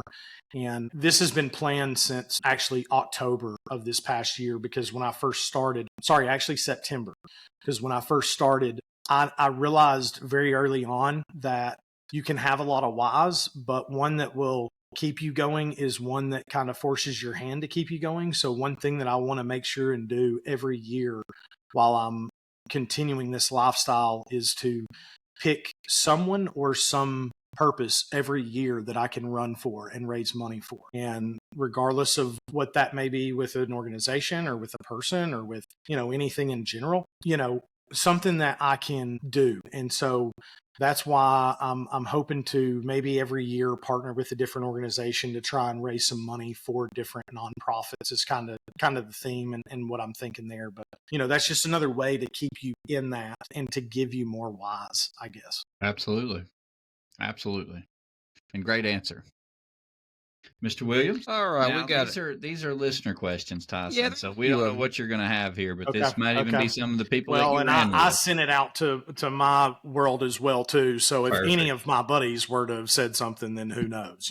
So apologies in advance. Well, the first one says it's pretty serious here. They want to know how you kept your hair looking so good after all of those miles. Well, when you just don't have any hair, man.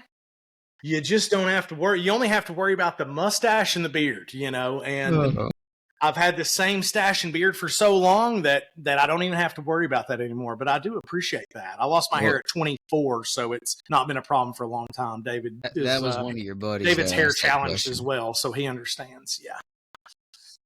That was one of your buddies that asked that question. I figured. All right. The next one is, what has been Tyson's biggest factor in staying consistent in his workouts? Oh man, that is that's definitely that base, and that's definitely how I started. How I started is 100% what made me consistent. And like I said earlier, not getting overwhelmed and not putting too much on yourself early on is the key to all of that. I think that if you do push yourself to immediately do a crazy diet and to get out there and start running within your first month and, I've got to be running or, maybe you're somebody who was even a track athlete back in the day and, you used to be a really good runner, but you haven't done it in 10 years. Well, I'm sorry, but newsflash, you're not going to be good at running right off the bat. Like it's just not going to immediately come back to you. And so maybe that looks like, hey, I've really got to dial it back and I've got to, take a hit to the pride right there or to my ego and realize that I need to start walking to get back to where I was running. And, I feel like a broken record talking about the walking all the time, but it's something that literally anyone can do. And it's something that we all should be doing regardless, on a rest day or anything. It's easy just to go for a 30-minute, 1 hour walk or something and not worry about it. So I think that the key there is to just make sure that you're not putting too much on yourself, and making sure that whatever you are putting on yourself is something that is like achievable. It's not going straight from Taco Bell to I'm doing the paleo diet the next day and we're just immediately cutting everything out and going into that. It's, you hear people say, well, I've started my keto back again. Well, you started it back again. So you fell off that way, and you start to look at those things and it's like, it's because you're trying to push to do something that is good for you, that paleo is great for people, but you're trying to do something right out the gate that is just not going to set you up for consistency long. See, the next one is, I think we've already kind of covered it, but what drives you and what gets you up every day to go out there and put that work in to reach your goal? Yeah, that's 100% what we were talking about. Yeah, with the people, and now with the support that I have around me too, and now that I have, a couple hundred people that for whatever reason see fit to follow me on Instagram, it's one of those things too. You have that on you now too, where people are watching, and I know people are watching. So that now helps me keep myself even more consistent. Thankfully I don't have too many bad days, and I think it's just because of mentally where I'm at and how much I want it, and that I keep signing up for stupid things that are going to push me really, really far. And so, I don't have to worry about that, I guess, as much as I did initially. But I would say that and my faith, really those two things are the main thing that make me wake up every morning and continue to push me. Perfect. Now we got a few questions that we ask everybody. If you could have one aid station food, what would it be? Salty britches. Yeah. After this week, salty britches is 100%. But I can't even blame anybody. I mean, like I said, I had 2 tubes in my bag. He brings up a good point, though. We should start putting salty britches at the other aid station. I think it went down there after the fact. Yeah. No, I do think that they had it down there because they definitely called it in. Amelia did. Amelia called in and said, "Hey, we need salty britches down here." And I think Dusty might have brought it, or somebody was going to bring it down there. They was prepared for you this time. Yeah. I would say maybe quesadillas, man. I love the quesadillas, and also like the Coke or the Snickers or M&Ms or something late in the game. I don't like to do that early on, but man, how you can really feel that energy kick from a little quick sugar hit or whatever, how you can really feel that on these endurance races late in the game. I do like those, but I would have to say maybe quesadilla. And that's also because I do love bacon. I haven't tried the whole bacon and running thing yet. You know what I mean? I haven't been that confident to start eating bacon out there, but the quesadillas are where it's at for sure. I agree. I can do a quesadilla and a grilled cheese about any race. Yeah, 100%. Bacon quesadillas. They're pretty good. There you go. If you had to choose, would you pick a sweet or a salty snack? I would go salty, man. I'm more of a even being a bigger guy for so long, I'm not really a sweets guy. I was a second plate guy is who I was. I wasn't the guy hammering the cakes and stuff. I'm not a big cake guy or pie guy or anything like that. And really I just do those sweets, like I said, late in the game. So yeah, I would have to go like salty. Yeah. I'd have to do that. All right, my last question is, if you could race any race ever, what would it be? I got to say, those views from UTMB look crazy. They look crazy. So like that may have to be like the worldwide, like if I could do any one, if I see myself like really going for something nuts, like later down the line, that would be like my one, I guess, that I would be looking at. In the States, I would have to say, I really want to do the Cruel Jewel, man. I really want to go down to Georgia and do the Cruel Jewel. I know that that's one that's like biased. I really have a desire to, there's all sorts of the big boys, out west and in Arizona and stuff. but I really want to kind of pay homage to our neck of the woods, man, Mm-hmm. and our area. We've got so much out here that I feel like really gets overlooked. You know, the No Business 100. You know, you've got that. My coach did that Blackbeard's Revenge out on the coast. You know, in Carolina. You know, there's all sorts of different stuff, and then you know, I of course now have to say the Cherokee 130. I mean that. The fact that 5 dudes finished that and only 5 dudes finished that, you know, and there's some names on that list that I'm like, golly, okay, you know. So that is, which Trey, you know, he already just went crazy on that and went for the 70K. So I'll be crewing him for that. So I'm pumped to crew him for that. But, you know, that would definitely be another one that I would put on there too. And I just want to really, you know, focus on our area, you know, the Carolinas, Tennessee, Georgia, you know, Alabama. There's a lot of good stuff around here. So, but if I had to say just, yeah. And if I had to say just one, you know, it would probably be that Cruel Jewel, you know, and going for it, which is probably crazy to people that it wouldn't be like Leadville or Western States or something, but you know, that's just a little more near and dear to my heart here. Agreed. Yeah. My fiance Mary's actually racing that this year. That's Really? her big race. Dude, that is awesome. That is awesome. Fired up. May have to just go down there then if I'm not doing anything that weekend. Scream a little bit for her. She's training hard. She's going to compete pretty high. That's awesome. That is awesome. Well, that day you came blitzing by us, she was about, you know, 10 minutes ahead of you, just blitzing to herself. Oh, yeah. So yeah. It's so funny when we run together, we don't run together because she has, you know, she's my coach and then she's got her own coach. So we have different programs. So like we start together for like the first 2 minutes to our warm up. And then it's like, I'll see you at the end. Yeah. It's hilarious. And half the time y'all come in different cars, you know? Yeah. But we always end up at Cracker Barrel afterwards. So there you go. That's all that matters. So I got one last question for you, Tyson. How was your Gong Loco East Coast Adventures experience? That was the first race you've ever done of ours. Man, it was incredible. It was incredible. I can't say enough good things. You know, the crew, the volunteers, all the guys and girls that were out there all day. You know, and I guess I really understand that more. You know, the back of the Packers, we understand it a little bit more so maybe than like these guys that are getting these races done in a couple hours. You know, like you're not thinking about the fact that these people are going to be out here for 10 hours and you know, really what is actually 12 or 14 hours because of the prep before and after that day.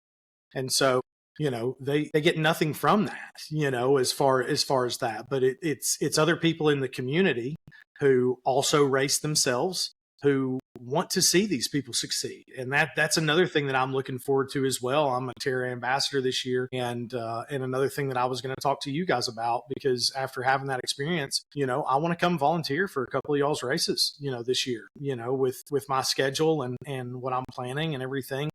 I'm not going to really be doing a lot more races this year as far as that goes. So I've signed up for the Pistol 50 in, you know, a couple months, and we're going to do our summer thing. And then I've got another one lined up for later in October, the Scottish Summit. But, you know, we're not going to do a lot. So I want to volunteer with companies that I resonate with and with companies that I know put on a good race. And what other companies do you see that you get an awesome railroad spike with?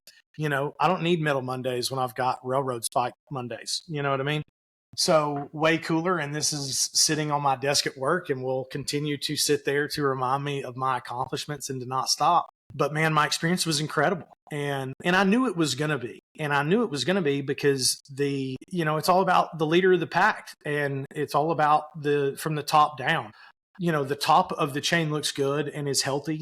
The rest of it's going to be healthy and it's going to look good and it's going to operate well. And so I knew that from my first experience meeting you out there that day, and you taking the time to talk to us, and you taking the time to, you know, clearly you could tell that I was a new runner. Clearly you could tell that I'm, you know, just obviously getting after it. It's not January 1. We're at the middle of August, you know, we're at the end of August, the beginning of September, I think at this point. And you know that if a guy's out there at that point, he's not out there because of a New Year's resolution. Mm-hmm. He's out there because it's serious, you know. Mm-hmm. And you know that if you know that going up and down that thing a couple times, I'm out there for the entire thing too. So I'm doing 11 miles, and you know that I'm not out there just doing a couple miles on the trail. And so, you're in touch with that, and you're being intentional there. And I knew when you invited us to sign up that day and told us about it and took the time to talk to us, that I knew what type of person you were, and I knew what type of person that your company had to be, and guys like Matt and these other guys that work with you at ECA. It was evident there, and I saw that tenfold on Sunday. I saw guys who remembered my name from the start, from hearing you or Dusty or somebody else say it, that I do not know, that I still probably do not know their names, that I hope to get to know. They remembered my name all day and continued to, it wasn't, there's 116 coming through. It's like, here comes Tyson, keep it up, Tyson, you're doing great, and great crew, great aid stations, unbelievable amounts of anything that you would want. I mean, that was the point. I'm eating like potato chips on the last lap and bananas on the first one, so it's, we've got the whole gambit out there, and man, it was just done incredibly well. And I think another thing too, that says a lot too about everybody that was out there, and probably, I think you had a good amount of people out there that have done races with you guys before and were familiar with you guys. I definitely got that vibe. And, the trails were relatively clean all day. And that's another big point that I feel like says a lot about the running company that is behind the race, is people respect these guys enough to not be dropping their goos and not be dropping their trash and all that kind of thing. Now, I'm sure there was some trash pickup you guys had to do. There always is, right? Like something's going to fall out of somebody's pocket. Like it's just going to happen, and it's not intentional. But there's been plenty of times and been plenty of stuff that I've seen online and everything that it's just, there's trash everywhere, and people are putting the trash where the trash is supposed to go, the boxes as you're leaving the aid stations and everything like that. And, I think that's another testament to ECA and a testament to the people that have raced with you guys before, that know what type of people you are and really want to respect you guys and really appreciate what you guys are doing.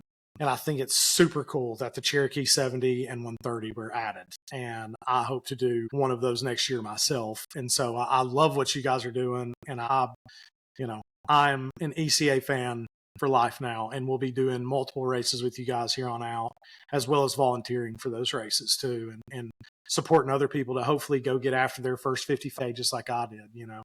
Gone Loco is going to have a special place in my heart. So I think that I'm like a Gone Loco guy forever now, and we'll probably be doing this race indefinitely and just trying to beat that time every year from here on out, kind of a thing with it.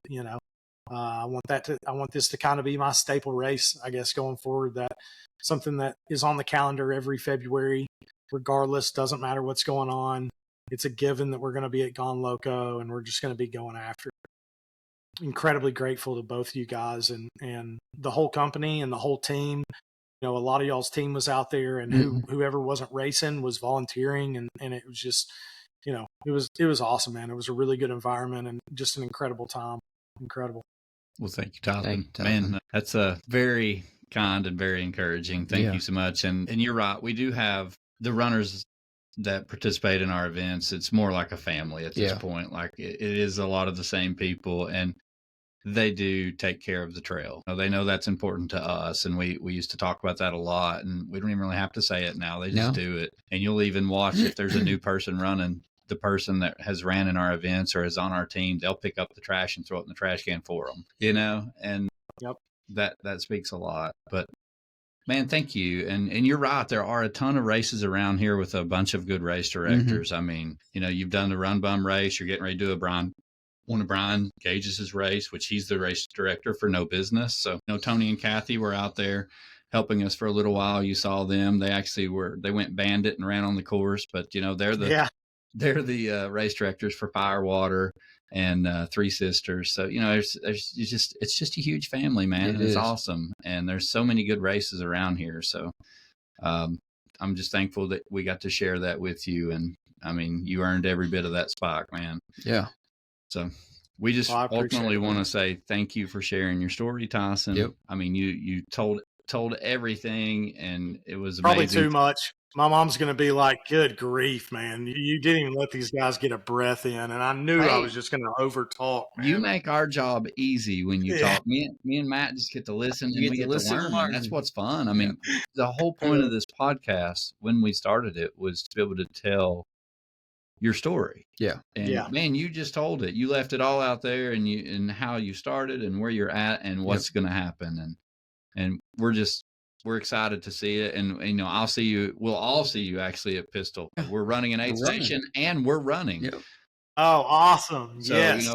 Matt and Mike are racing. I'm racing. I think Micah is racing, and Teresa are running the aid station with a bunch of volunteers. And then as we finish, we're going to help them. But yeah, we got that'll be my favorite aid station for sure. I already know it. I already know it. You got it. But yeah, it's gonna be fun, man. And honestly, just glad we got to meet you. I'm glad that we ended up in a parking lot together in Athens to just the way it happened, and got to see all of this firsthand. So, man, I wish you the best of luck. I hope you we'll definitely stay in touch, but I hope I see you before Pistol Ultra and get to see your training. And I'm sure I'll see you out on a trail somewhere before then. But man, ultimately, I'll be out there on the Eureka for sure again. Hey, I'm going to be too. Keep making those videos, dude. The videos that you're making, man, like, you're making them, but us are watching them like, oh, this dude is, he's having fun and he's enjoying it. Because if you're not enjoying all of it, I mean, it's not worth it. Yeah, 100%, man. I appreciate the encouragement, man. It's been fantastic, and I appreciate you guys and the whole ECA crew immensely. Yeah, well, dude, Tyson, thank you so much. And, ultimately, also want to give a shout out to Terra Running Company. You're wearing their sweatshirt, but they're a part of. They help take care of the Nobody Cares Run Faster team. Yep. So does the Long Run, and then Inspector Cluso was the main sponsor of Gong Loco, and they help make all of this happen. Oh yeah. So just want to give a shout out to them. Yeah. And Tyson, thank you, brother. We will have to get you on here again sometime. And maybe another year or so, or maybe a little shorter, but we'll get you on here and see how you're progressing so that everybody can keep up with Tyson Black. Because, dude, you're going to inspire a lot of people. I appreciate it, man. I appreciate y'all's time, and I appreciate y'all even thinking about having me on the podcast. Like I said, there's been some absolute killers on here, and I just feel honored to just even have a minute of anybody's time. So I appreciate you guys. Well, Tyson, thank you so much, man. And it's an honor. We'll thank you. Keep in touch. All right.